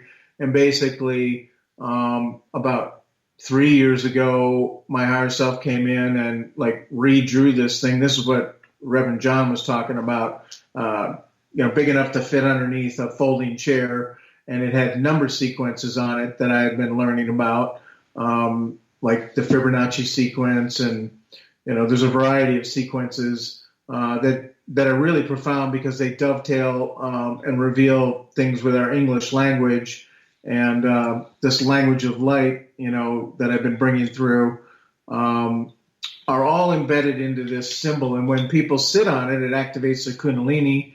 And what it wants to do is move the energy up through the chakra system and activate the third eye and the crown chakra so that you go online with your higher self, much like what I was experiencing myself when I was waking up. I had a number of enlightening, self-realization experiences in my 20s, like up through my 30s, and went to the Great Pyramid a couple times in my 30s. And all this information, that was welling up inside of me has come out through this sort of mystery school content. And I also have 33 videos that I put together on YouTube /Methuis Imhotep. That's MATHUESIMHOTEP, Methuis Imhotep. And that's at the core of that is numerology, sacred geometry. And another thing that I find fascinating that dovetails to this very strongly is the playing cards. The 52 deck playing cards are also called the destiny cards. And I believe those are the source code, people follow tarot or, astrology, and you find both of those woven into it. And so I believe that everything in those divination systems come out of that. And I find it to be the most accurate system, which I've studied for 20 years, and I've done readings for many, many people, and I'm, going to go on record that it's the most accurate system. Anyway, so all these things are unfurling through this sort of mystery school content, and I'm continuing to make videos. I've started my next series called the Saint Germain Codes, which I'm releasing at Patreon because I've given a lot of content away, and now I'm seeking a $5 subscription a month for my next 7 episodes, and I've already released 2 of them. And so there's that in a nutshell. Okay, so yeah, I'm just trying to understand all of this. So is this a part of, I guess, what people are calling the ascension movement? Is that what this is all about? I would have to say yes, in the sense that we want to ascend our consciousness. We want to expand our awareness. We want to become more spiritual and become empowered by doing so. And that's what that path leads to.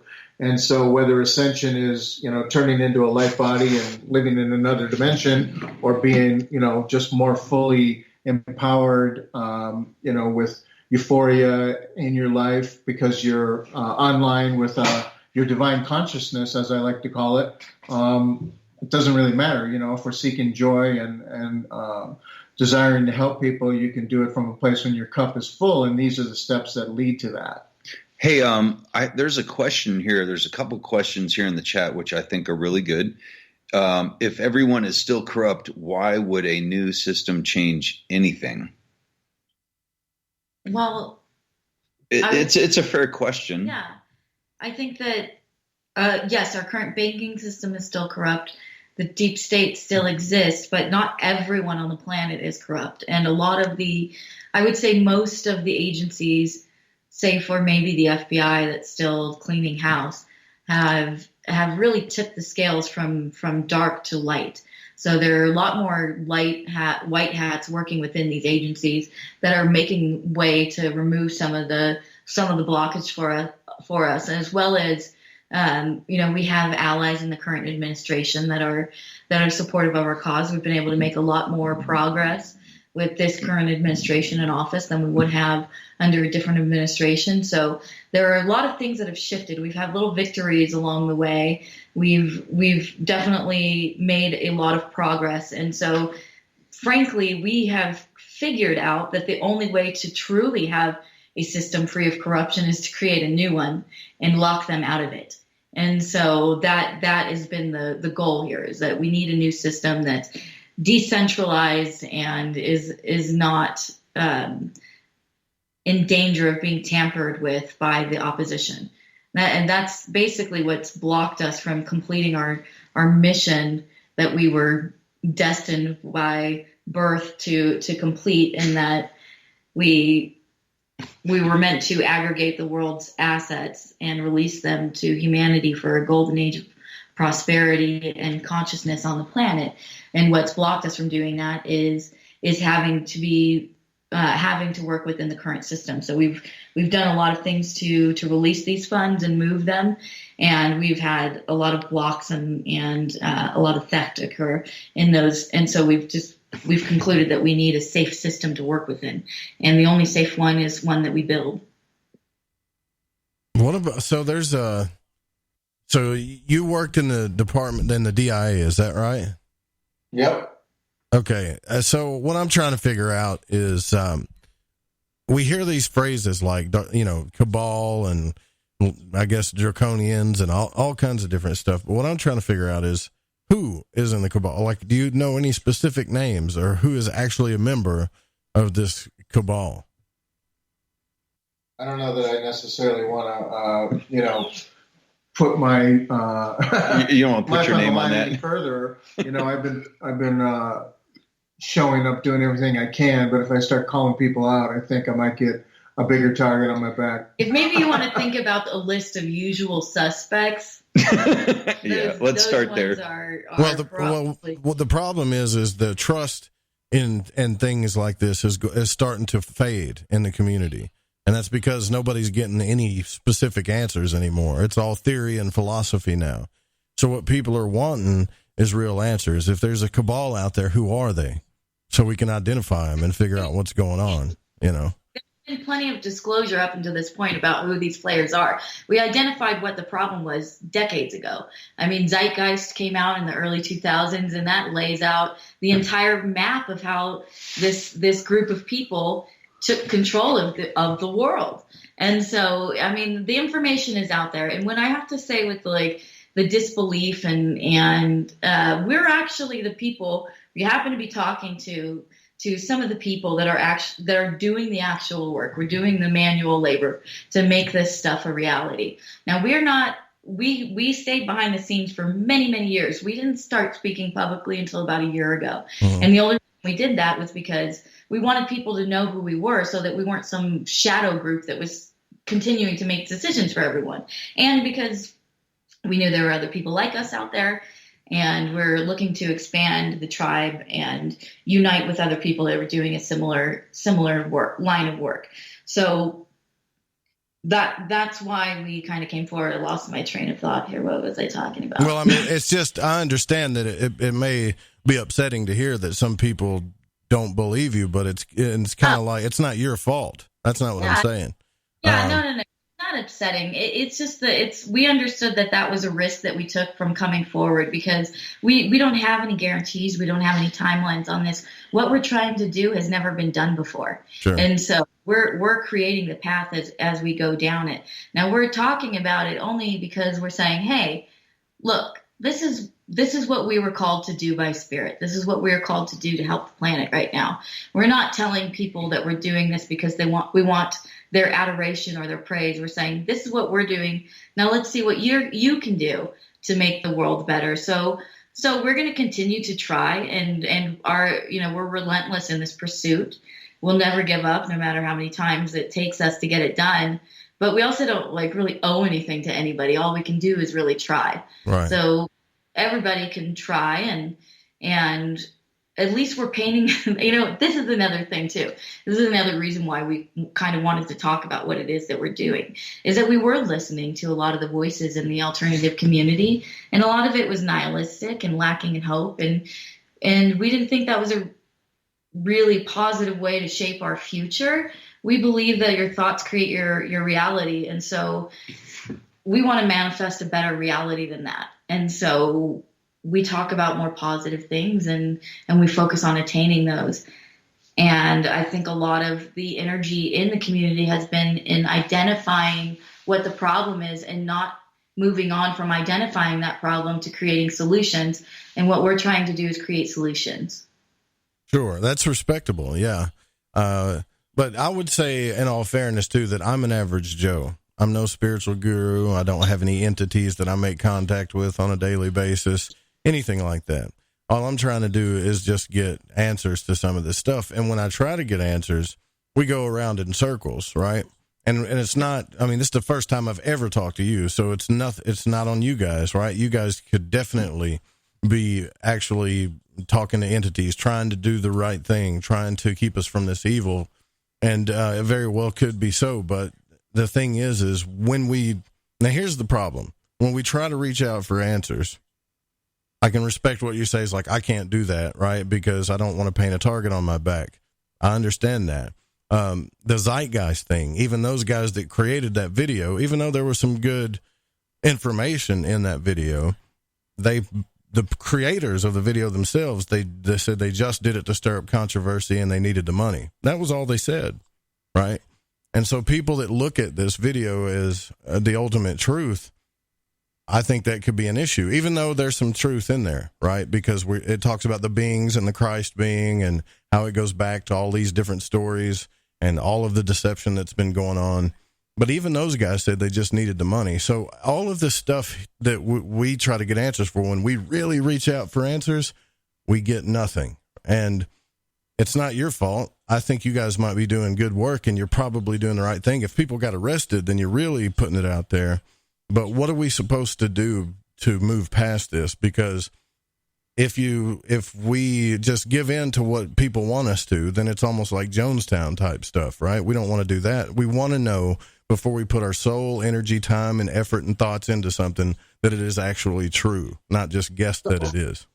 So I think it's also important to realize that the younger generations of some of these banksters, and I can call out Bushes, we locked horns with them. They're, the one is dead now, of course. And so, I think it's probably safe to say something about that. But, when all this stuff started back in the Hitler day with the Nazis and everything and working with the ETs and all these things that unfolded from the Project Paperclip and how you had, the Bushes so deeply involved in all of that and the head of the CIA and all this kind of stuff. There was a lot of things that were going on that nobody was aware of that were rather nefarious. And so these are some of the individuals that we locked horns with when we were, doing this in 2007 and 9 and, leading up to 2012. So there's, a little bit that you can sink your teeth into. I mean, there's a lot of content out there along those lines pertaining to what I just outlined. And but coming back to the generations, the children of these banking families, they're changing. They don't have the same mentality. They're waking up more. They have a more expanded consciousness and a more open heart. And so they don't want to do the same thing that their fathers and grandfathers did. And so transformation is occurring.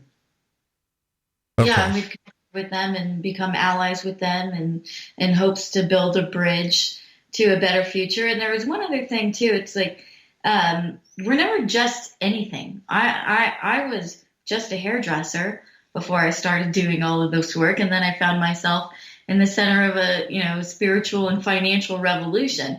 I was a hairdresser who was one of 9 children. I grew up in a double wide trailer park out in the country in California. Right on. There's nothing that spectacular about my life or anything. I just had a deep-seated belief that I could do something to change the world, and I never let anybody talk me out of that. And so there's plenty of things that we can do. And even if we're not on the front lines doing the stuff that we're doing, I mean, there are things that you can do. We have way more power than we think. So when we focus on a positive reality, we're starting to manifest that. We focus our energy, our consciousness into a collective good. We're starting to manifest that. We are able to vote every day with every dollar that we spend to change the markets on this planet. If we want to get out of the enslavement and the control of those corporations you were talking about earlier who are poisoning us and we're paying for it, then we need to stop paying for it twice with our tax dollars and also by purchasing it. No one's putting a gun to your head and making you buy Dawn dish soap. There are plenty of other options out there that you could buy, and then you're not giving your money to the people that are oppressing you. Vote with your money, right? Basically. Yeah, there are many ways to change it, and we are changing it little by little, but it could go faster if everybody kind of committed to making these little changes in their daily lives too. Yeah, I definitely agree with you on that. I was on a podcast called 13 Questions, and they asked me if there was one system that you would change, that you could change, what would it be? And I said politics, right? But the more I think about it, if I go back into it now, it would definitely be the banking system. And if, like you say, Mr. M, if you were inside the system. You actually saw it, how it works and everything. What I really want to know is, when you were inside the system, what was your first, I guess, evidence, or the first thing that kind of crept up where you're like, okay, something is not right here. There's something diabolical or dubious going on in here. What was your first clues in that when you worked there? Things. I mean, so I'm a sensitive, I'm an energy healer and all this kind of stuff. So when I was working at the DIA, I could feel, the density. I could sense that there was underground levels, that they were doing things that were not necessarily good. And then I saw generals going in and out of there from other countries, and I'm like, hey, that looks like one of those countries we're at war with. What's going on here? And so it's a variety of things that I also, just coming into my life and into the world, as it were, when I was 19, I just knew that, like, for example, I wanted to rack up my credit cards and bankroll them, because I knew that it wouldn't matter, because I knew that everything, was like, I went down the sovereign path. I don't know how many people know about that, but, behind the scenes, they're trading your birth certificate. They're, enslaving you with your all capital name. And so I just knew that all these things were awry. And so I went down these different paths, learning about, how to protect myself, how to operate through a trust, how to, become a sovereign at a very early age, because I just sensed that, it was all a facade, and it was all set up to, like, the banks were set up to, make money on us.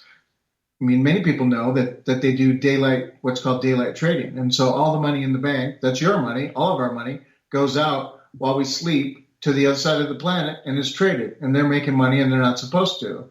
And so with the home mortgages, I mean, there's just a litany of things where the banks have been set up by these, elite families to rape us, pillage and plunder.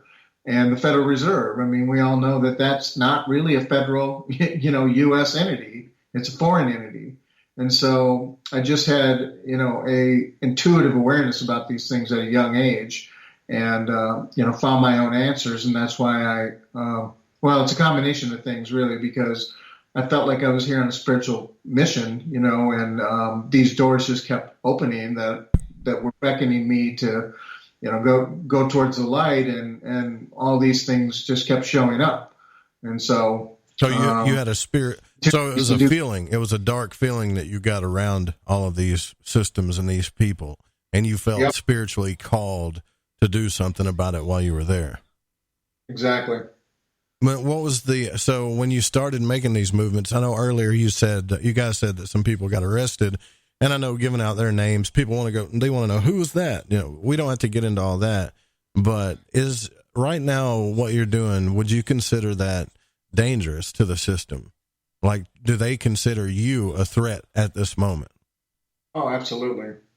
They listen to my phone calls live. They have for, a long time, because of the people that I talk to and the things that I'm working on. Absolutely, and we do have these high-level intelligent people that are helping us and supporting us and, doing what they can. Of course, if they come out, then, they're also putting their lives and families in harm's way. And so they do everything they can, but they tell us that, we are highly observed. So, but because of my ability to see the future and our access to technologies or information about technologies like the looking glass, we've known since we started this that we were going to win. So it wasn't a matter of if, it was a matter of when for us.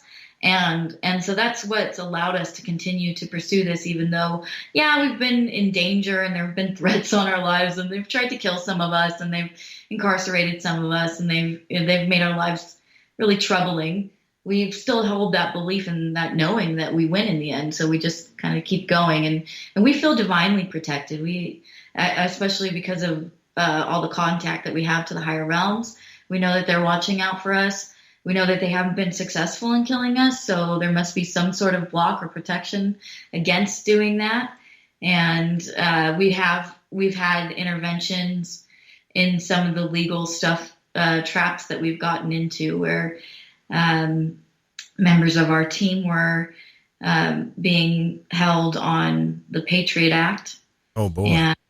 And there was a call made that was able to release them. So it wasn't able to unensnare them from the legal issue. However, it was able to limit the level of prosecution. Yeah, because they could have ended up in Guantanamo. If you're under the Patriot Act, you're no longer a citizen. You no longer have rights. They can do anything to you. That's pretty scary. There was a woman that we've done some financial work with who was held for 85 days. She was taken from her home in the middle of the night, and her son mysteriously died of a heart attack at 40-something in perfect health. And she was held for 85 days without, charges being brought against her, and then eventually released. I mean, you guys make some pretty good points. I'll give you that. I mentioned this a long time ago when I had Tobias Lars on the program, that we do not we do not vote with our money, right? And that's the first thing that we should do. We speak out against all of these corrupt systems and all of these different things that we hate, that we talk about, that enslave us. And there's a lot of powerless mentality going on and a lot of slave mentality going on. But when it comes to our money, and I'm guilty of this as well, we purchase things from these people day in and day out when we don't have to. And I think that's a problem. That's a problem that we all should become aware of, first and foremost. Yeah, we have a free market. And, well, we had a free market. There's a lot of crony capitalism going on, but we still have the ability to shape the market with our purchases. And you can see that there's evidence of that with the amount of organic food that's now available at lower prices than it was when I was a child. It was really hard to find. Now, there's an organic section in each supermarket. And if more and more people shop on those aisles, they're not going to be relegated to 2 aisles in your grocery store. They're going to fill the store, because even these people that are evil like to make money, and they're going to listen. They're going to go where the money is. But isn't some of this almost like a paradox? And I'll give you an example.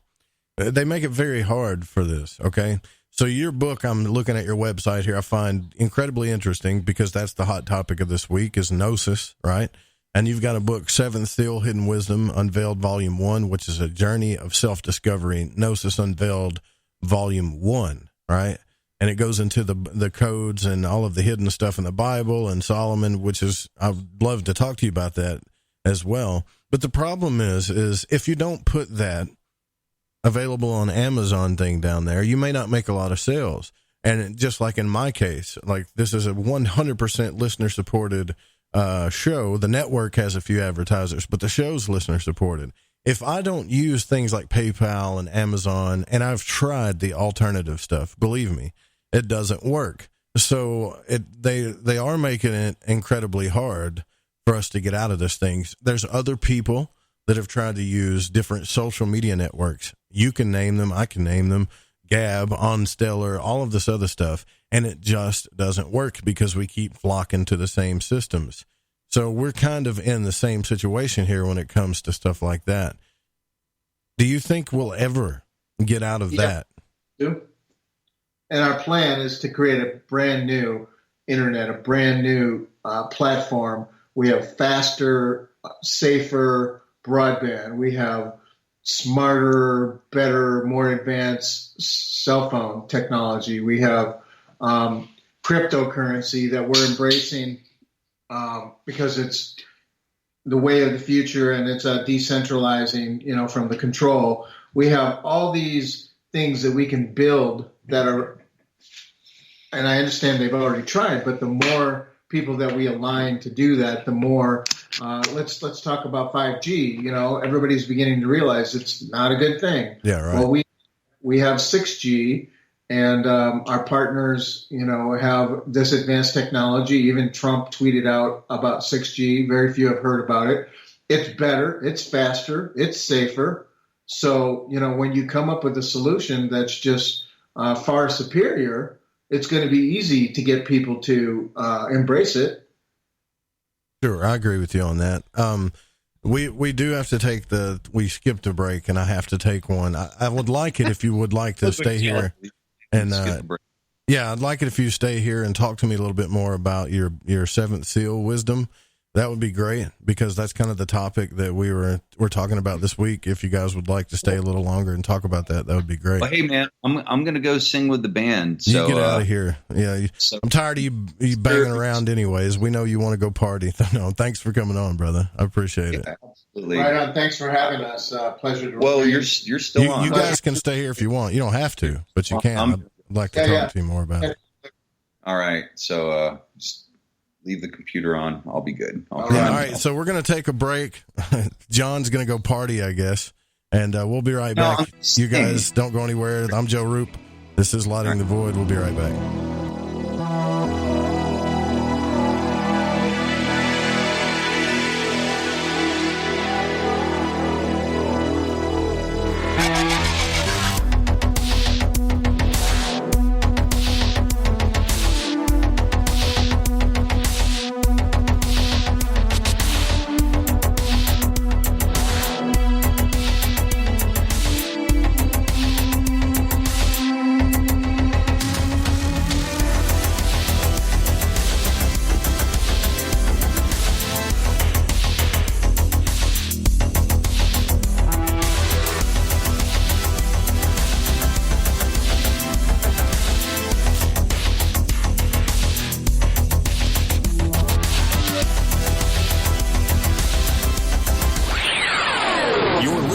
Lighting the Void Radio.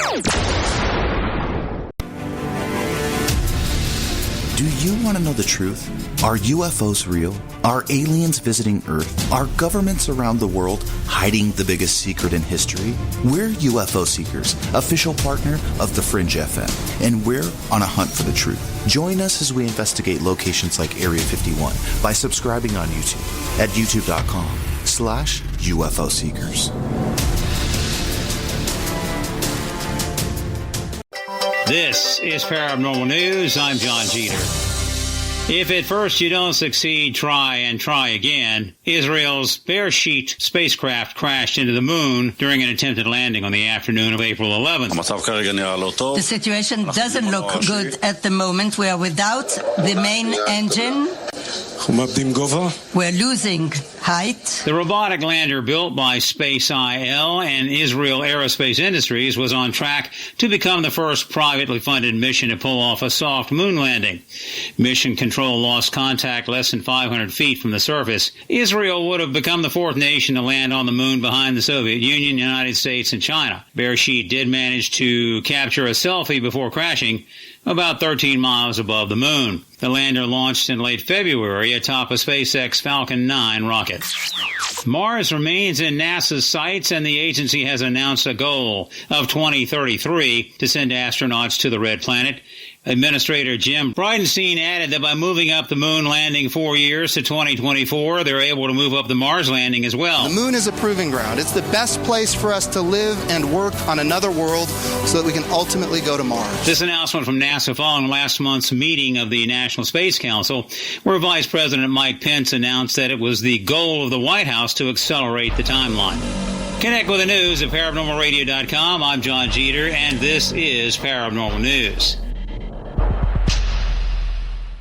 Hey, is that a new music app? Yeah, check it out. Surfer Music Discovery. It links to thousands of online stations, but the twist is you see the song names and artists that are now playing live. That's different. No guessing. Looks like a waterfall of music. So many formats. Rock, oldies, country, R&B, jazz, and a whole lot more. How's that spelled? Surfer. S-U-R-F-R. Is it expensive? It's free. No need to sign up or sign in. Get the Surfer Music app free from Google Play or the App Store. If you are interested in occult subjects, psychic abilities, symbols, tarot, witchcraft, magic, or anything similarly related, my book Occult Arcana will provide you with a truly objective overview of these topics and more. Written in anything but modern language, Occult Arcana was compiled to help researchers balance their quest for a better understanding of the meanings of and in such studies. Occult Arcana is available in softcover and digital form from www.thesecretteachings.info. All copies can also be autographed if requested. That's Occult Arcana from www.thesecretteachings.info.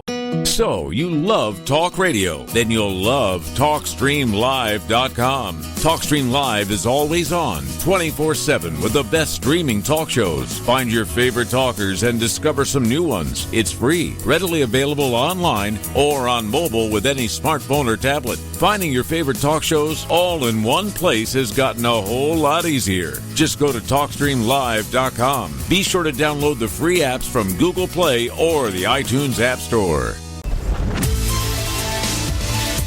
Hi, this is Aaron Hunter, host of Real Paranormal Activity, the podcast where we tell real paranormal experiences of people from around the world.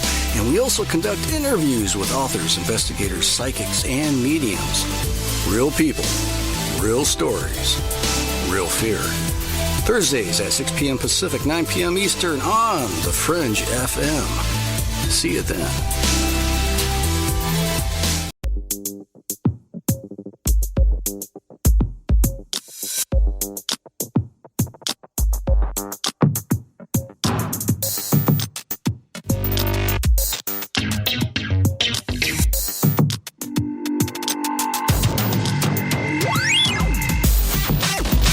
All right, welcome back to Lighting the Void. I'm your host, Joe Roop. I want to thank John Polk for coming on the program. He kind of came on last minute because I wanted to talk to him about some of the stuff we've been talking about this week. And I really appreciate him coming on the program. You can check out a show, The Quantum Hologram Matrix, that comes on the Fringe FM every Tuesday. I almost got his mixed up with Suzanne's show. Every Tuesday at 5 p.m. Pacific, his show comes on. But right now, we're here with Mr. and Miss M, and you can go to the website there. And now the website, was it deepdisclosure.com? Was that the first one? Yeah. Okay. Yeah. The one that I'm a little bit more enticed with, just to be honest, is the 7sealcodes.com, because it's something that I'm very interested in, like gnosis, the occult, the esoteric, the mystery schools. I believe that there's been a lot of stuff that's hidden from us inside of religion. And you actually got a book out called The Seventh Seal Hidden Wisdom. Tell us a little bit about what this book is about. All right. Well, I spent a lot of time reading, probably about a decade, searching for the truth. I felt like I had knowledge of a hidden truth, and I was looking for shards of it. So I became kind of an expert on Egyptology and a theologist and different things.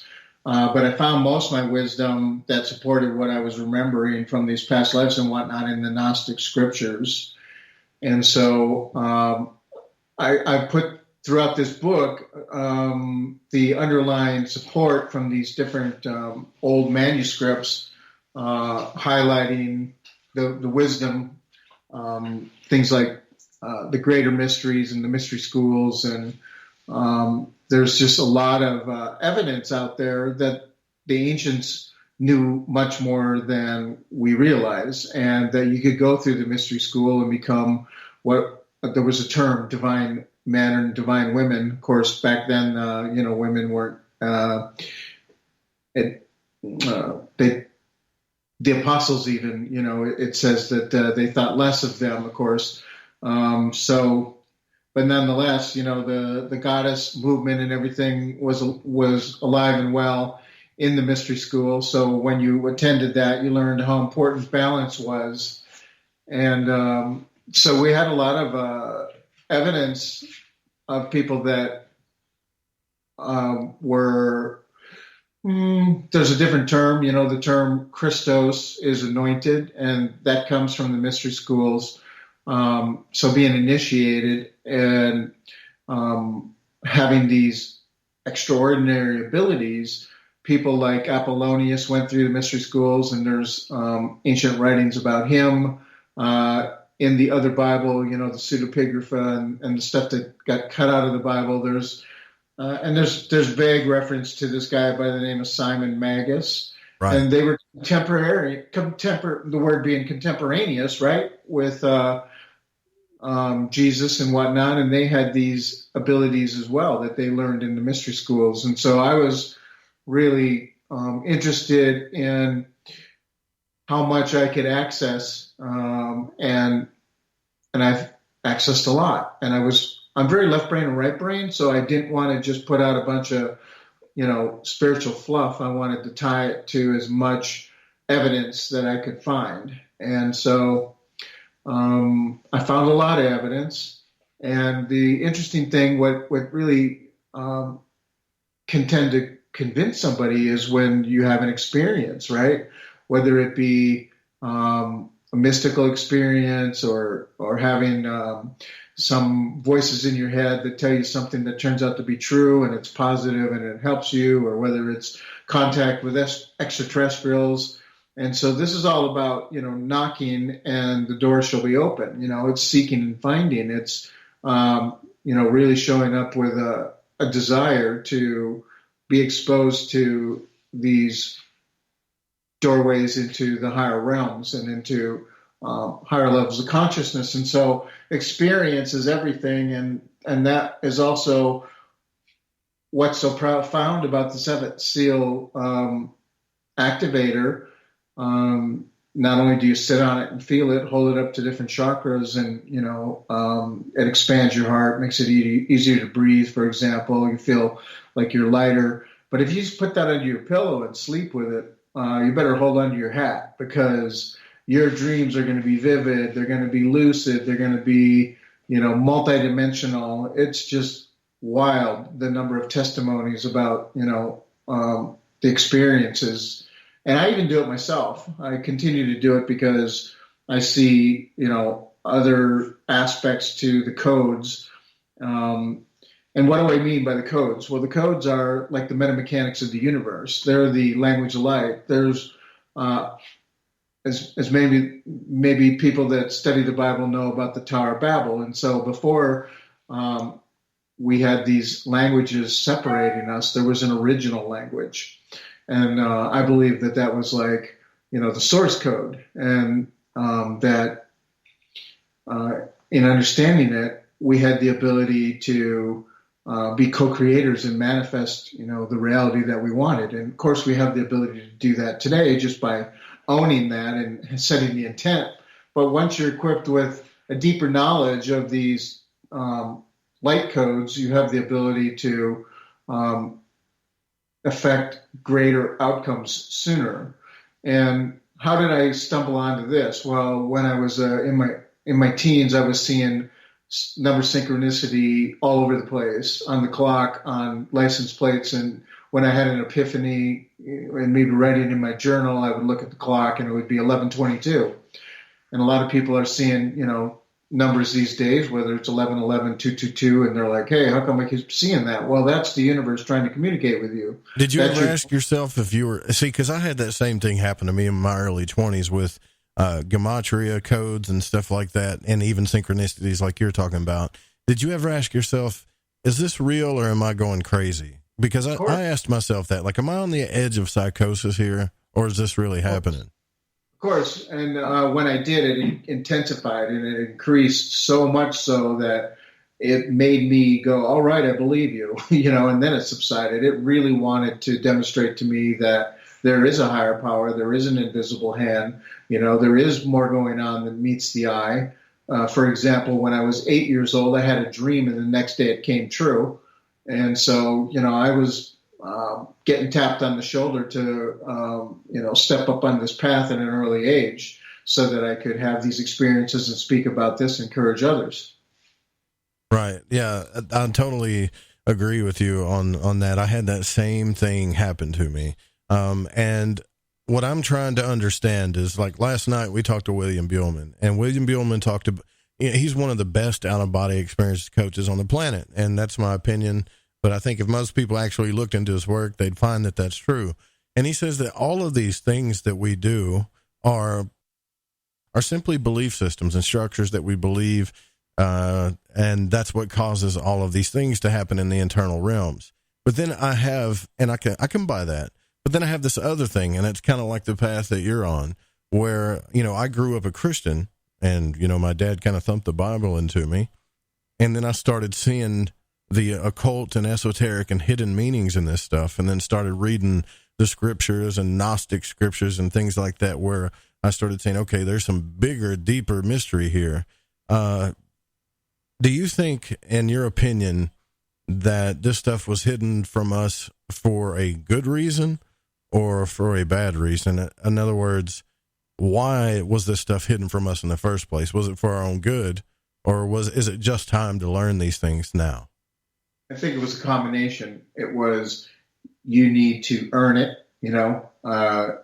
like Jesus would say. Remember, he taught to the multitudes in parables, but to the disciples fully. And so the wisdom wasn't thrown, pearls being thrown to swine. You had to earn it. And part of the reason the need to earn it is because I think in Atlantis, when we had access to all this kinds of stuff, we abused it. And so it needed to be hidden in the mystery schools so that we sought it out. Seek and you shall find, knock and the door shall be open. These are all clues to say that it's there, but you must show up and do the practice and come with a pure heart, and then it'll be given. Right. Jason Quinn has also been on the show, and he talks about the Yosef codes. I don't know if you're familiar with that. Is this kind of what you're tapping into, the sacred geometry behind all of this that activates certain healing and certain things in our inner being? Absolutely. Okay. Yeah, see, I've never tried that. I've looked into things like sigils. I don't know if you're familiar with things like sigil magic, where people can make sigils and they manifest certain things. And a lot of people think that's evil. But yet, when you look into the universe, it's nothing but sacred geometry. It's everywhere. Well, essentially, that's what the seventh seal activator is. It is a type of a sigil, but it's, one that has... It's like this, too. So when I first started to channel and communicate with my guides, the lady that taught me how to do this, she brought out what she called an angel board. It was basically a Ouija board, but drawn from scratch, with light and angels. And, its intent was to be good and to assist me in communicating with my guides. And so when we started to move from letter to letter, after about 10 seconds, I'm like, it's going to take me a long time to spell out this paragraph. She just threw it aside. Well, that's what that was for. I mean, just set the intention to be in communication with, my guides, and it happened. And so these are just tools that could be labeled negatively, but they work. I would also echo what you're saying with the earned knowledge in the mystery schools, and that you have to have a certain frequency in order to hold these gifts within you, because it can put you out of balance, and power out of balance is a dangerous thing. And so I think that's why the stuff was suppressed in the past. One of the reasons, and the other, obvious reason is to disempower people. So there's a lot of stuff that maybe we were capable of handling that was suppressed and we didn't have access to, but the other stuff was. And now there's a different thing going on in modern times. So what all those mystery school things were meant to do were meant to create scenarios that help you truly understand your role as a creator being, to overcome your fears that keep you trapped in the matrix reality, and show you what you're capable of doing. And so we have those happening now in a more 3D way. So as opposed to going to these mystery schools and learning that information, you're overcoming these obstacles in your daily life. And so it's just giving you, it's all about the emotional body and mastering the emotions. And so it doesn't really matter if it comes through an esoteric experience or through spiritual verbiage, as long as you're going through the mechanics of those emotions and mastering them, you can still reach higher levels of consciousness. And I would also say that M goes a little bit further than just exploring the sacred geometry, because we see the sacred geometry as building blocks for the universe. But when you go deeper into those building blocks, it comes to a series of numbers. And some science has supported this, in that in the exploration of string theory, it was discovered that those strings that make up the universe are really a series of numbers. And so M has gone a little deeper than just the sacred geometry, down to the code of the numbers that make up those shapes. Well, what's so interesting about that is when string theory first began to be spoken of, I said, they're going to find exactly what you said.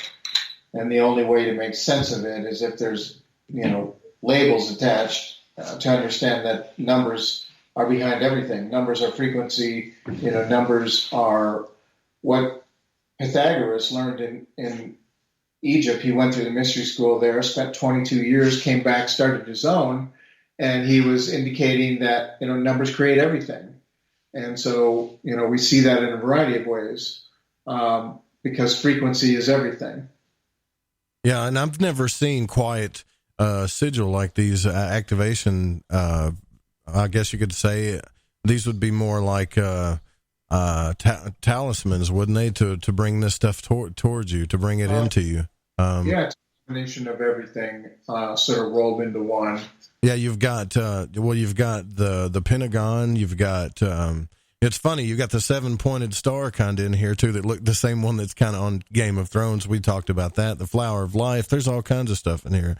It's actually pretty cool. So what you're saying is people have used these things. Maybe they've put them under their pillow or under their chair, and then they've had supernatural or enlightened experiences. Is that what's going on? Yeah, it also sets up a sacred space because it calls in the 4 watchtowers, the 4 directions, the 4 archangels, as you see the square around it. And so if you put one of these in the 4 corners of your house, you're setting up a sacred space. You're going to feel the energy stronger. It's sort of like invoking a positive vortex, but it also keeps out the things that you don't want to have come in, because it won't be able to pass through the field that you intend by setting those up. And another level on how I understand that this works is that it's emitting a frequency, and our bodies are like instruments, and they tune to these frequencies. So, for instance, when my medium skills were activated initially, it came from me actually meeting another medium who was very,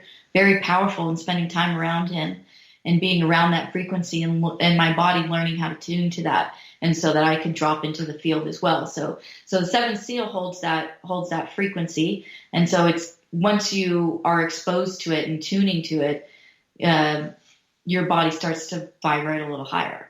Very cool. Yeah, that's pretty cool. I can dig that. I like that. And Miss M, so would you say that you're clairvoyant? That you can see things that other people can't see? Yeah. So what I am is a fully conscious psychic medium. I connect with crossed over loved ones and spirit guides to bring through information. I'm also a remote viewer, a medical intuitive.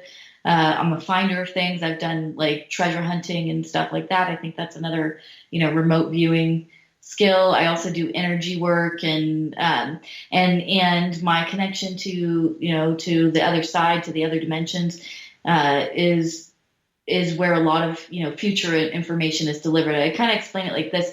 Outside of this dimension, they don't experience time the same way we do. So if we're able to communicate with them, we receive information that's both past, present, and future. And so, yeah, when you're clairvoyant, being a clairvoyant is being able to kind of remote view the future, kind of project your consciousness to where it is and see it. So when they're talking about, in opinion, because I've heard different stories about this, when they're talking about the 7 seals in the Bible, what are they talking about? What do those seals mean in your studies, or what do you believe they are? Well, I think it's a combination of things. I think, the 7 chakras is a good place to start, and that as you open up your consciousness, humanity, for example, has been unveiling thing the wisdom around the chakras. And so in the 60s, we opened up the heart chakra as a collective thing whereby everybody was feeling more love, not just because they were opposing the war.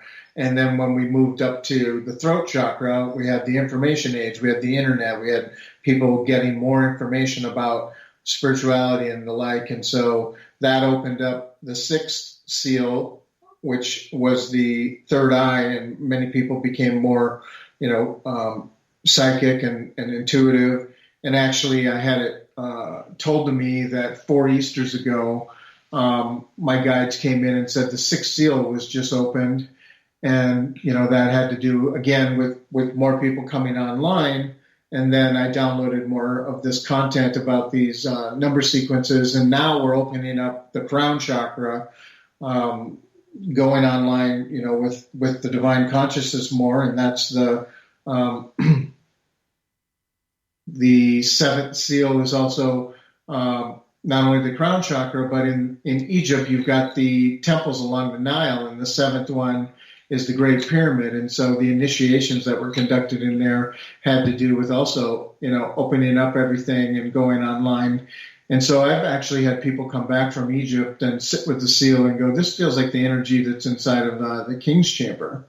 And so, opening seals and activating is a dual thing, really. And yes, Revelations talks about it, but it also indicates that, these are time markers, and that the seven trumpets and the seven, seals and lamps and all this kind of stuff indicates that, we're at a point in time where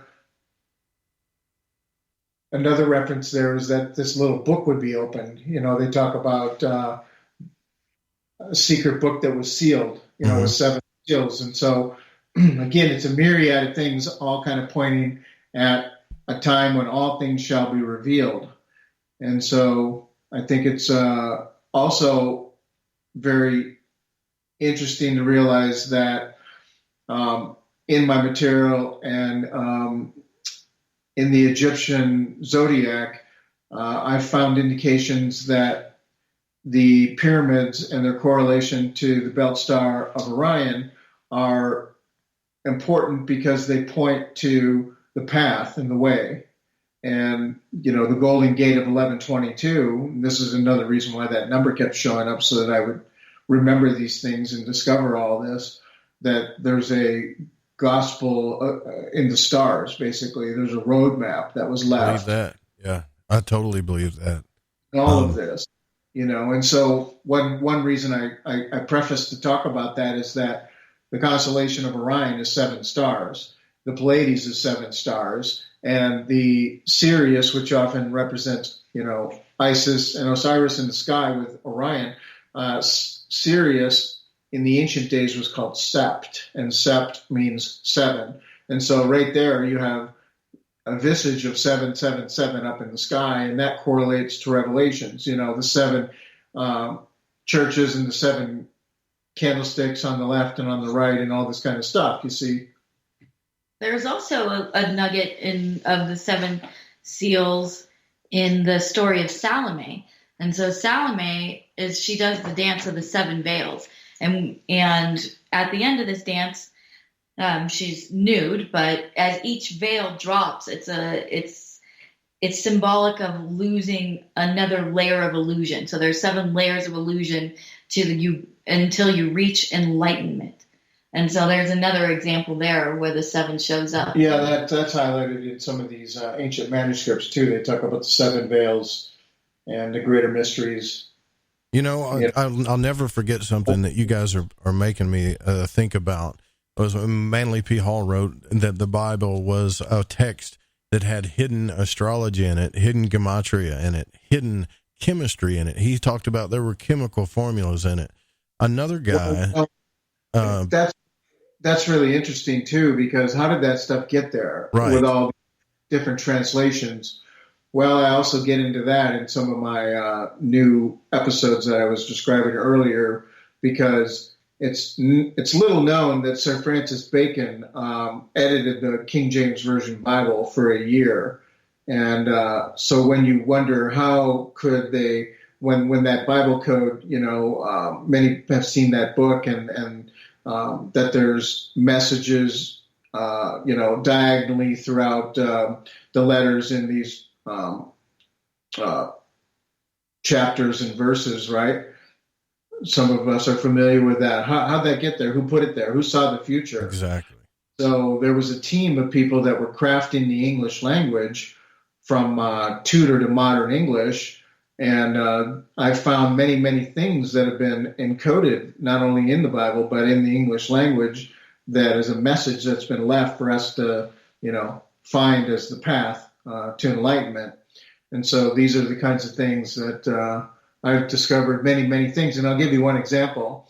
So Acts 7:22. Well, 7 divided by 22 is 3.14. What is Acts 7:22? It says Moses was taught in all the high wisdom of Egypt. And, it's believed that Moses was, when he left Egypt, he left with this knowledge of language and created, whether these tablets and everything that God, wrote, I don't know if I exactly believe that as much as he may have channeled, whether there was a finger of God or not, but the script that was necessary to communicate that, he basically, took what he knew in Egypt and created the Hebrew language. And so it also is laced, with this deeper wisdom pertaining to these light codes. Yeah. And so that's fascinating. That is so, I got to comment on that really quick. So that's something I've studied a lot too, is the Hebrew language. And in a lot of esoteric and Rosicrucian societies and the Golden Dawn and stuff, they use the Hebrew language as a magical alphabet because it has so many correspondences astrologically. It means different things, numbers, all of that. When you look into the ancient, which I found fascinating, like the ancient Hebrew text, it's totally different than the modern Hebrew version that we're used to. It looks like it did come from Babylon, or some people even say it looks very close to the Babylonian flame letters. So you could definitely see, like you're saying, how somebody, when they made the modern Hebrew that we know today, put all kinds of stuff in there. Like they made it that way, for sure. Well, it's intriguing to realize that the mystics, that were studying the Kabbalah and Tarot and, these Jewish mystics, they said, the Bible is a garment or the Torah is a garment. If we wanted to tell a story, we could have done a better job. These were, garments of cloaking, underlying wisdom and codes. Let's just add to that by saying that they were hiding things that needed to be deciphered. Wow. Yeah. So what is your opinion on I don't know if you're familiar with dimethyltryptamine or the act of the pineal gland releasing this substance into our brain and body that allows us to see through the veil. I guess we're evolved enough where people can make it in labs and stuff. But when I look back at all of these texts, even some of the text I was reading from the Samael guys talking about doing certain mantras and vibrations and meditations that would make certain glands and parts of your body do things that normally that they don't do, so that you can have this release and see through the veil and ascend. Have you found any of that stuff in your studies at all? Oh, well, yeah, I would definitely concur. And in the Gnostic scriptures and a few other places, they highlight that, the vowels, which were sacred, right? Mm-hmm. They were something that weren't even supposed to be spoken. And so they left them out of the Hebrew language. So it's even difficult to imagine how you can read something that doesn't have vowels, but they were so sacred that they were not, enunciated. But what you find in the Gnostic scriptures is that these vowels were used in ceremony and ritual, and they were chanted. And so perhaps chanting, and I've worked with this a little bit, and I'm expanding my experience around it. Chanting the vowels could very well activate, aspects of your mind that open up doors. For sure, yeah. Well, Terence McKenna writes about this in Food of the Gods, about DMT, and he labeled it Food of the Gods, and the premise of the story of the book is that the human consciousness evolved as a result of us having access to hallucinogens, and that the growth rate of our brains was a statistical anomaly that couldn't have happened without some other kind of intervention. And he determined that it had to be DMT because it had to come from a bush that was accessible to humans back in those days. And I personally have experimented with hallucinogens. I started doing that at a younger age, and not because I was seeking a spiritual experience. I was just in college and really didn't know any better and wanted to experience things. But I I definitely believe that those experiences helped me access the gifts that I have today by allowing me to see through the veil. I believe that they're a tool to help you see what's lying beyond the eyes, and that once you see those things, or once you experience that, then you're meant to try and experience them on your own. So I think they can be powerful tools for expansion. I agree. There's another guy that I'm going to have on the show soon. His name is R.N. Voot, and he wrote a book called The Spirit in the Sky, which is about ancient cosmological gods and where in the world did we find them. And Graham Hancock, I guess, endorsed this book. It's a fascinating book, but you brought up earlier about the sky and how there's all these different codes in the sky. He actually relates in his book, which I don't want to really butcher it, but he actually relates the constellation of Orion to the chemical formula of, how we can draw out chemical formulas, how they're drawn, right? To DMT and amongst other things. So there's all of this stuff in the sky that we think is just twinkling stars, but it's got, like I was saying earlier, it's got chemistry in it. It's got signs and seasons. I think this is fascinating stuff. And you've got 2 books on this, not just one. You've got 2, right? I'm working on my 4th, and these videos I'm talking about, I've released 2 episodes. I have 33 available for free, as I indicated, on YouTube, and then the ones that are going deeper, episode 1 and 2 are available. And you can find that by going to patreon.com/ again, my author name, Matthias Imhotep. Okay. All right.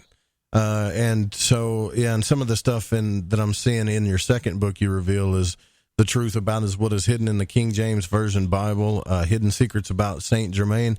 Is that why you made those shirts with that seal on it purple? Did you do that for a reason? Yeah, absolutely. I'm very connected with Saint Germain. And don't forget, Sir Francis Bacon faked his death and became Saint Germain. Wow, yeah, that's fascinating.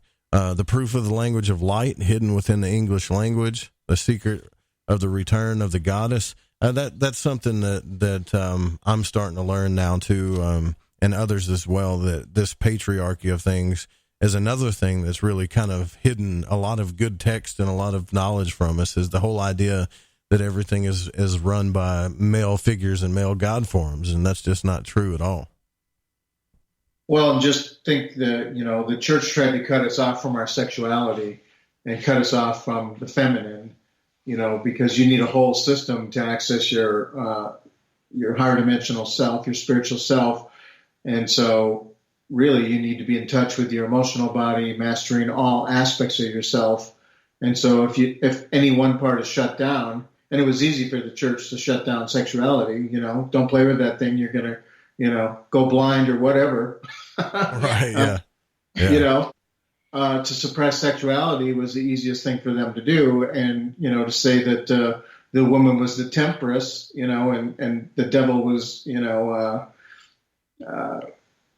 influencing all that. I find it fascinating how well done they really perfected the ability to control us in so many ways through the church. And there's a variety of ways that I elaborate on that. I would second that. The move towards monotheism was really a tool to control and disempower people, because previous to that, all of the world mythologies included a pantheon.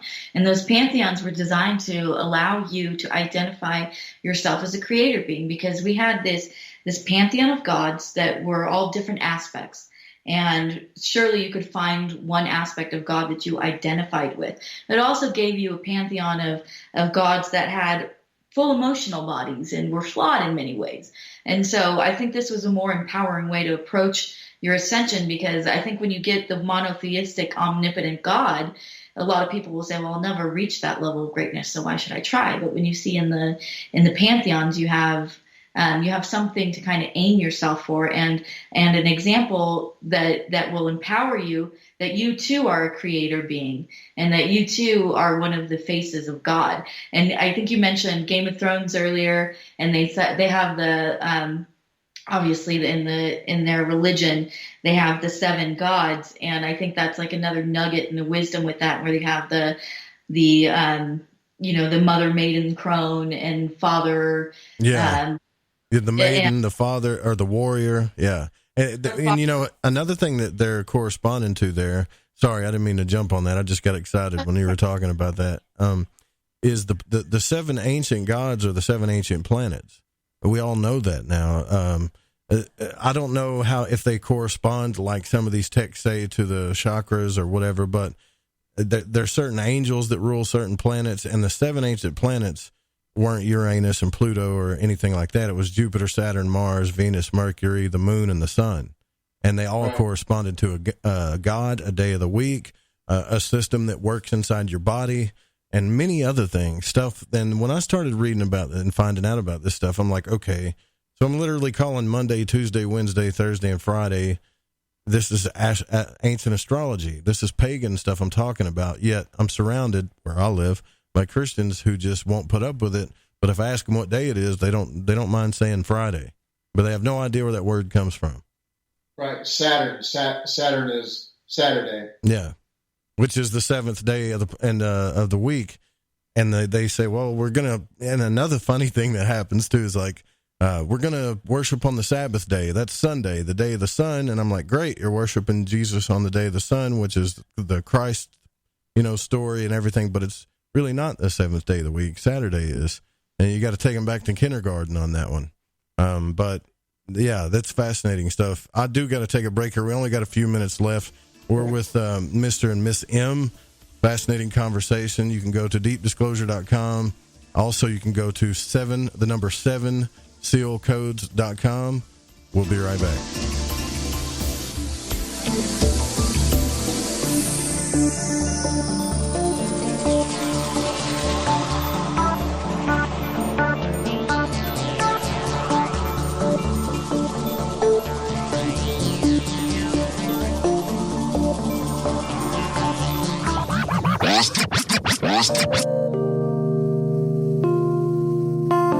This is Elle. I listen to Lighting the Void because it's interactive radio with good content, interesting guests, and a humble host, sharing his journey through the esoteric. Hey, Joe Roop. Thanks for having us along for the ride. Thank you so much for a delightful evening. Well, I got a lot of ground to cover.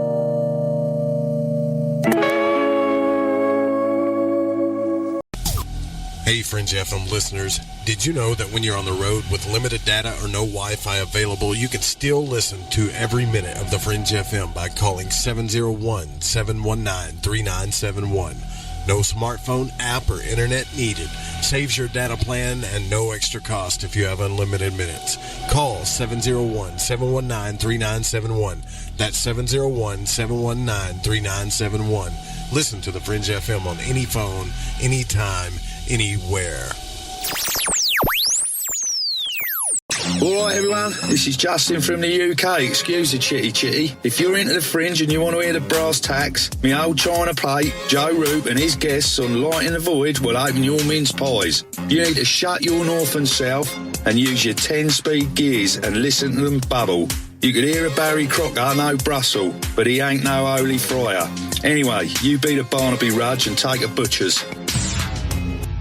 Poor water quality is a major health issue, and it's only getting worse. Municipalities can't keep up, standards have dropped, and pollutants are increasing. Where does it all end? It ends by keeping the pollutants outside of your home with HydroCare's advanced systems available at Wave Home Solutions. No less than the best purification materials and processes have been developed by HydroCare to provide you with healthy, clean water for drinking, cooking, and showering. HydroCare far surpasses the competition in removing chlorine, odors, iron, lead, chemicals, limescale, and much more. Don't settle for less when it comes to your water. We'll take care of the toughest water problems for you, whether it's from a city or well source. Satisfaction guaranteed. For more information, call 888-997-WAVE. That's 888-997-WAVE. Or go to bestwater123.com. That's bestwater123.com. Wave Home Solutions for a healthy, comfortable home. Your home has needs. It needs a healthy, dry environment all year round.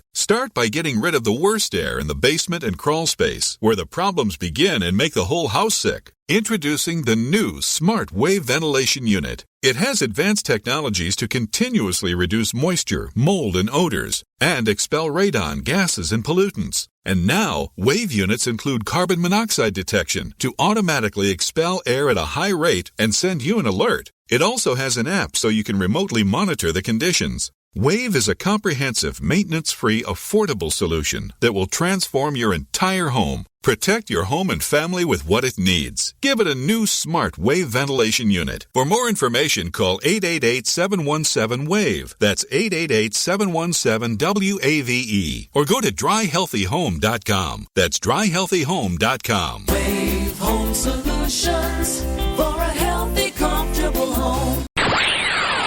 You're listening to Lighting the Void Radio. Follow The Fringe FM on Facebook and Twitter at The Fringe FM.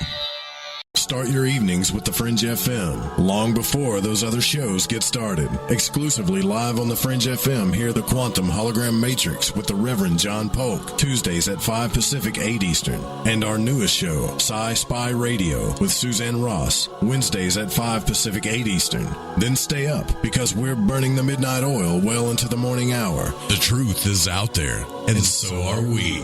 Lock it in, The Fringe FM.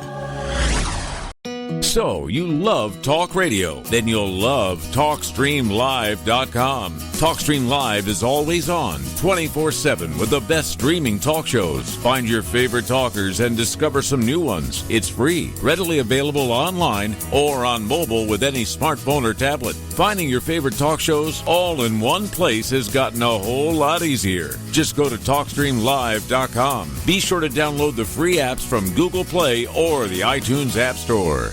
Introducing Shadow Light Tarot from Waking Canvas, the Fringe FM's new contributing artist, Eric Tesey. This hand-illustrated black and white self-published deck serves as a reinvention of the tarot, never before witnessed. Each of the several suits of this 88-card deck lineup form an infinite panoramic scene. Even the included visual companion guidebook is entirely hand-illustrated, cover to cover, with beautiful visuals and esoteric symbols and artwork. The newly released deck comes in a custom magnetic box with its own travel pouch. The Shadow Light Tarot Premium Deck and its travel-sized mini deck Wonderlight Tarot are both available now from WakingCanvas.com. If you use the code word FRINGE, that's FRINGE at checkout, you'll receive an extra 10% off your entire order. To discover more, including a free reading and time lapses of all the illustrated artwork, make your way over to WakingCanvas.com today. That's WakingCanvas.com.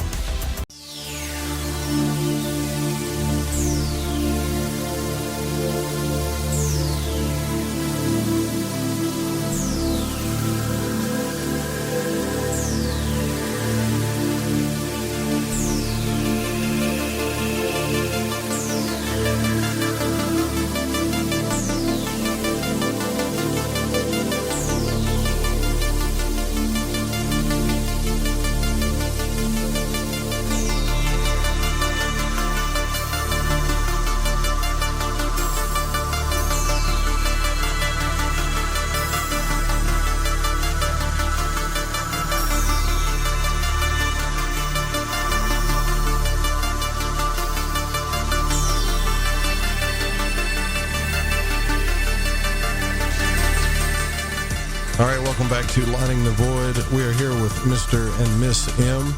Just before they came on the program, we were talking to the Reverend John Polk. Tonight, we've been discussing UFOs, interdimensional travel, and now we've went into the realm of gnosis, the mystery schools, deep disclosure, and their website, 7sealcodes.com, the number 7sealcodes.com, and also deepdisclosure.com.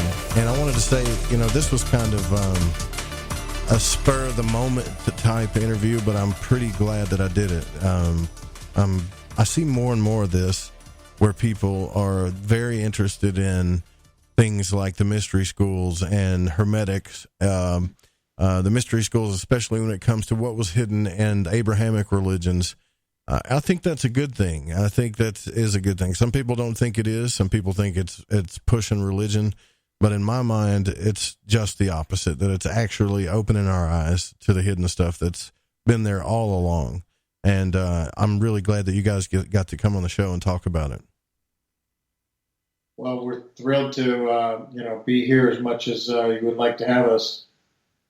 Yeah. What I'm trying to understand, and that's what this whole week has been about, and maybe you can help me, maybe you can't, and I'll totally understand if you can't, is understanding this thing called gnosis, right? I've read so many texts about gnosis that I've gone haywire in my own brain. And that's because a certain sects of these schools, they teach about how it has to do with certain forms of tantra where you don't spill during the orgasm and that's the whole key. And then they've got Kabbalah and all kinds of other real good information in there. And then other forms of Gnosticism where it's simply just about the texts that were hidden from us. And then even other forms of Gnosticism that talk about how the God of the Old Testament was really the demiurge. And it's so confusing. Have you found any clarity to the answers in all this? Like, what is gnosis to you? Okay, well, that's a good question.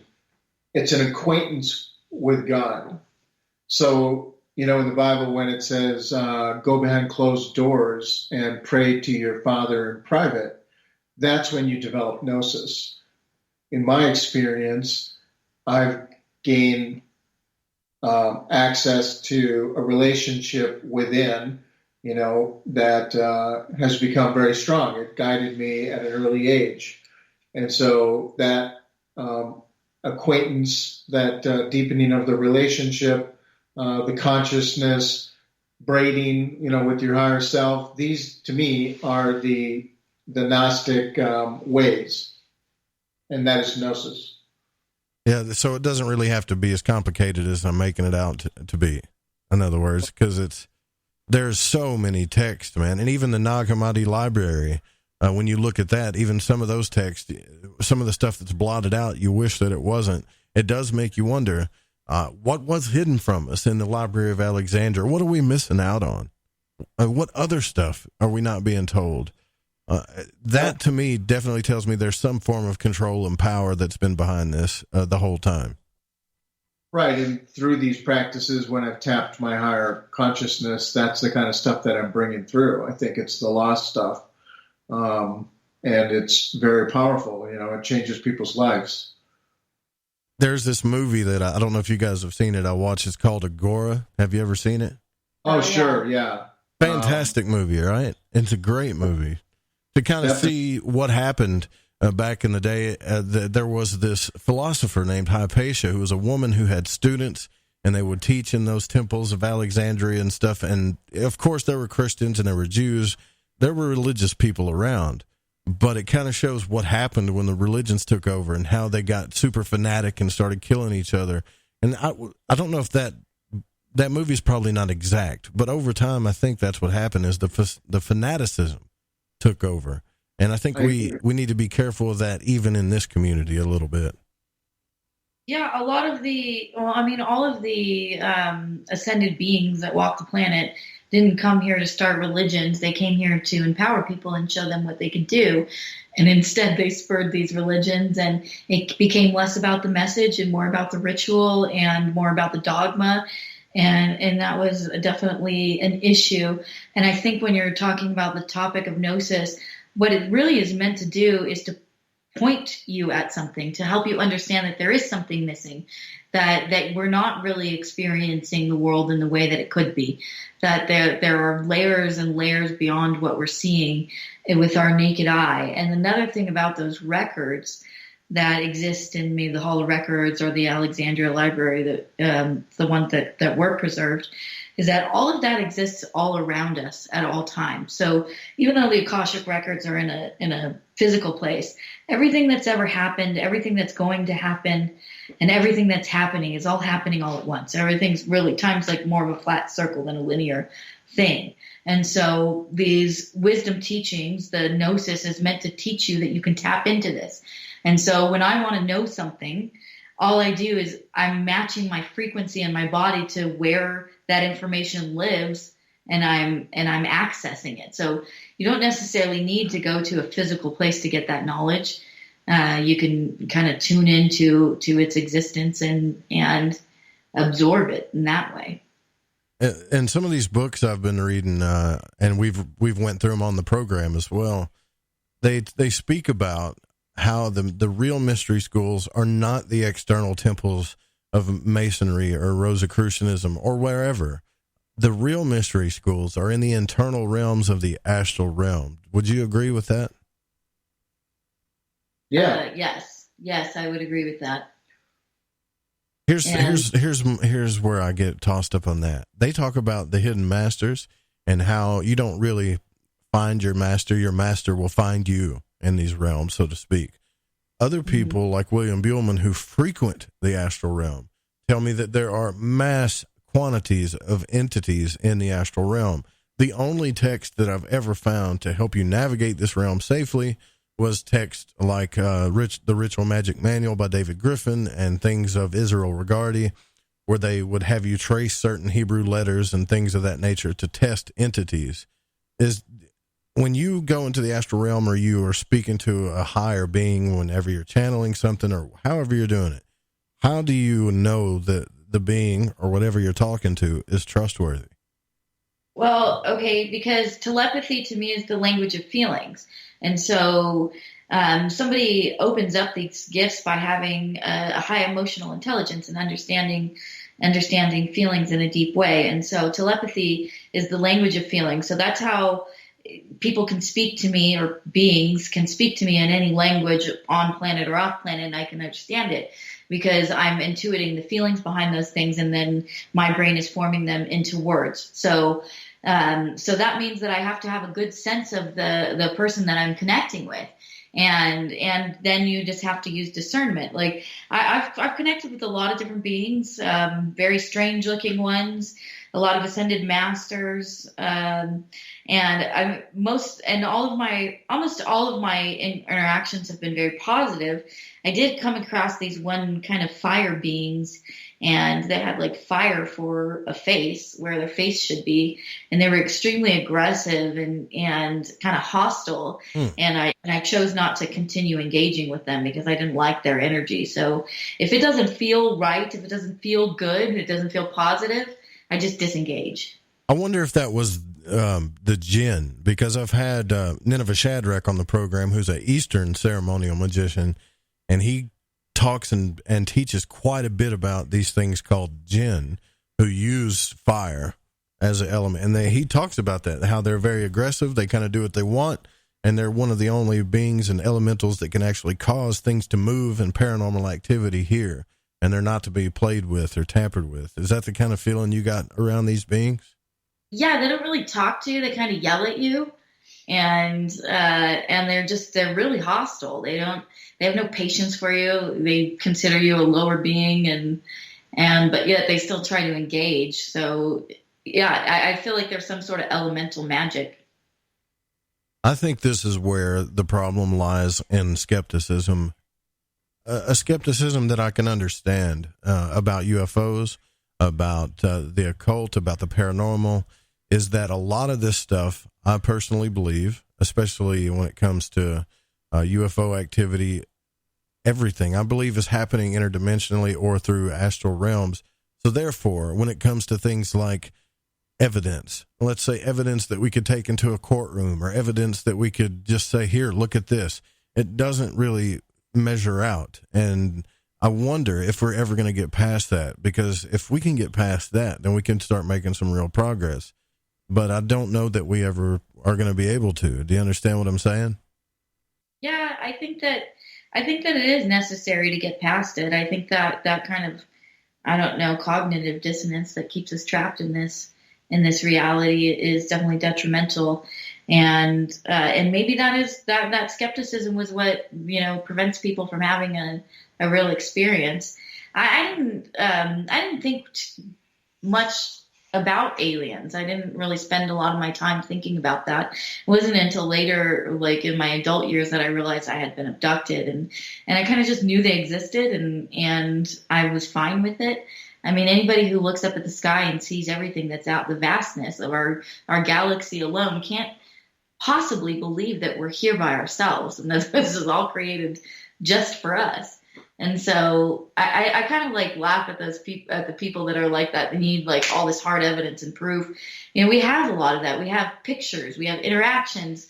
I don't think it'd ever be enough for them. And to me, it's like highly intelligent beings kind of learn through a fractal process, right? You're connecting the dots. You don't really need to go through every little nitty gritty detail about something to intuitively understand it. And so if that's what you're demanding and you're needing, you're just kind of holding yourself back. Yeah, I'm all for evidence, not to prove somebody wrong, but like you were talking about gnosis earlier, maybe knowing. Evidence is to me isn't just a physical thing.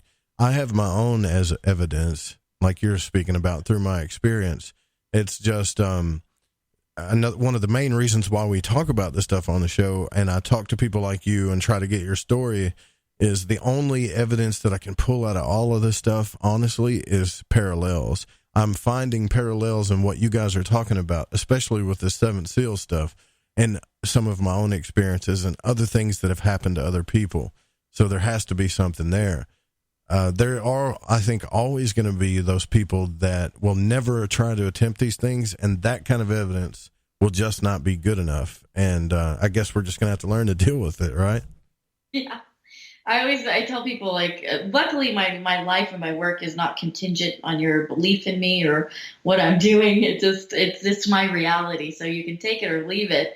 It just is what it is. And other people will say, you know, well, eventually, you know, one day you'll die just like we all do. And you'll see that I was telling you the truth, and that will be that. All right. Where do you guys go from here? We only got a few minutes left on the program. I mean, it's been really cool talking to you guys. So by all means, plug away. Tell me what you got going on. Well, we are really, you know, focused in again on this ascension process. And so Em and I do a lot of services that help people on their path and their journey. We do an activation and clearing session working with the Seventh Seal and I do some energy clearing and some other interesting things throughout that process. I also do one-on-one sessions with people to activate their own psychic abilities, teaching them the mechanics about how they work and focusing on, you know, the other aspects of your life to enhance and expand your connection. You can reach me on divinemsm.com. That's divinemsm.com to request a session or a reading or energy session with M and myself. And then also, if you want to know more about what we're doing and you want to hear more stuff that we can't really talk about on the radio, you can always attend our Seventh Seal Summit. It's our second annual, happening this July in Sedona, Arizona. It's it's July 5th, 6th, and 7th, and you can buy tickets on our website, sevensealsummit.com. There's also a link to that from deepdisclosure.com. There must be something in the water out there in Sedona. A lot of stuff going on out there.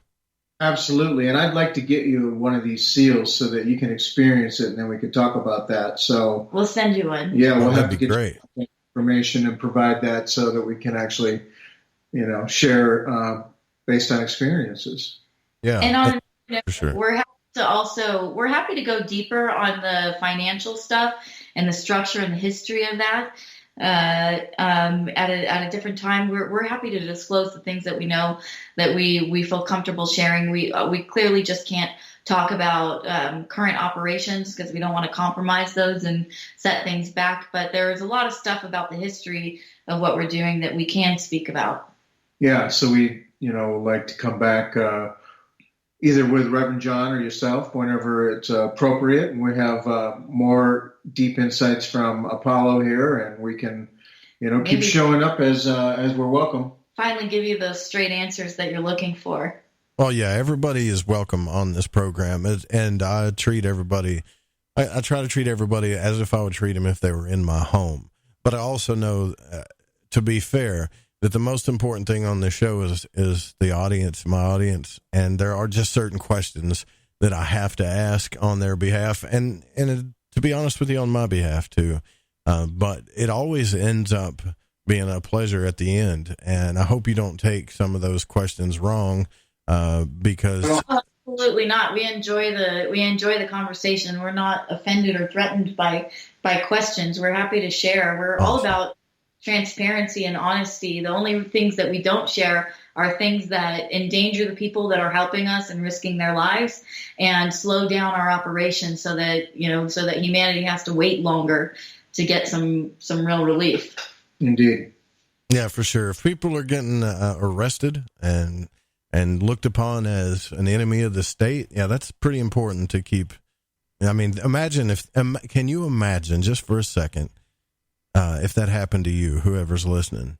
If you just tried something, you were trying to help out, and the next thing you know, the state just pins you as an enemy. No longer you have no rights. They pull the Patriot Act on you. I mean, I could understand that. I can understand why you guys would want to protect stuff like that, for sure. Yeah, it's not fun to be in the hot seat. I've been in situations, and as brave as you are, when the full force of the deep state is coming at you, sometimes there are moments where you question whether or not you're doing the right thing or this was the right job for you. Yeah, and for sure. And the book, the volumes that you have, Seventh Seal, The Hidden Wisdom, you've got 3. 2 are on the website. Is the third one in production? I just want to be real clear on this. Okay, so I'm upgrading, expanding, and revising with author commentary. The third one, I finished the first one. You can find it on Amazon when you search for Seventh Seal there, Hidden Wisdom Unveiled. You'll find the newly released just days ago, expanded and revised. And I'm working on the third one, so that's why it's actually when I published with Lulu.com, you can find the third one, but it's got a bunch of blank pages. The formatting got messed up. And so that's why I pulled it off of Amazon, because I don't know what happened, but I'm fixing it. Gotcha. So at the very least, we can get the 1 and 2 from the website and then get the third one, if we want, but it's kind of messed up. So you're working on it. That's good. I like that. I'm probably going to get both of these texts, just to be honest with you. And thank you guys again so much for coming on the program. And if you want to, just hang out for a second. And is there anything else you'd like to say or mention or anything before we let you go? Well, I just encourage everybody to, take up their spiritual path, and there's all sorts of tools out there, but I've found that this tool and this information, and have many people that testify that it's very powerful and works very quickly. And so I invite you to check it out. And we just really appreciate being on the show. You're such a gracious host, and it's been a really fun experience for us. Oh, thank you so much. All right. I really appreciate that, guys. Thank you. Yeah, thank you. All right, guys. Tomorrow night, if everything works out, it's either going to be tomorrow or Friday. Hopefully tomorrow, Miguel Connor from Aeon Bite Gnostic Radio is going to be on. We're going to be discussing more about Gnosticism, the demiurge. We're going to go into that. So go before the show tomorrow night. Go check out his radio show, Aeon Bite Gnostic Radio. And then don't forget, after this program, coming up is the Secret Teachings, if you're listening live, with Ryan Gable. We still broadcast from the evening all the way into the witching hour every single night here on the Fringe FM. And don't forget that this show was produced by the Fringe FM. It cannot be syndicated without written permission. And music was by Chronox. The Guitar Man was by Bundy. Other music by Space Station, Kevin MacLeod in the public domain. We'll see you guys tomorrow night. Good night.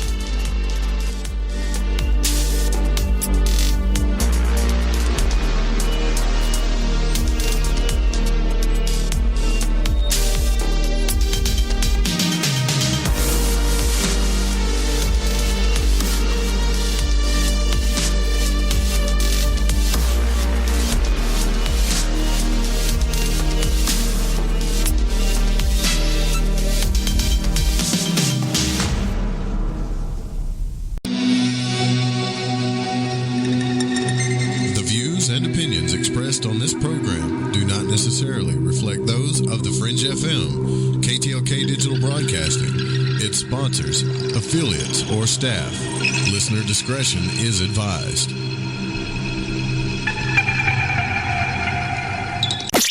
We told you weeknights on the Fringe FM are now even better, and we mean it. Do it live! Where else can you hear the best shows and the best talent? Kick off your evening with our newest host, Alex Exum, live at 7 p.m. Pacific, 10 Eastern. Hang out with me, Joe Roop, on Lighting the Void at 9 Pacific, midnight Eastern. Ryan Gable expands your mind on the secret teachings at midnight Pacific, 3 a.m. Eastern. We're bringing the heat every single night. Fire it up, The Fringe FM. Yahoy there.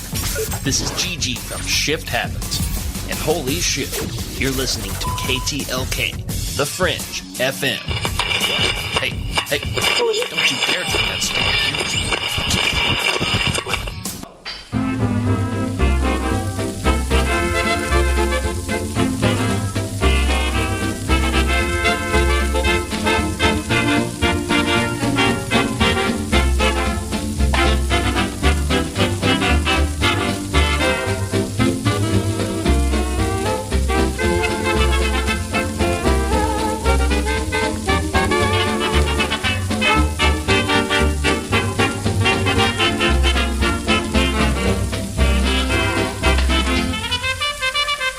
What's the word that everyone is saying?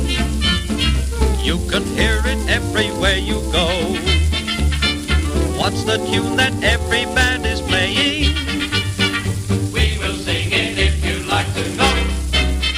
Cheerio, everyone, cheerio. Seems as though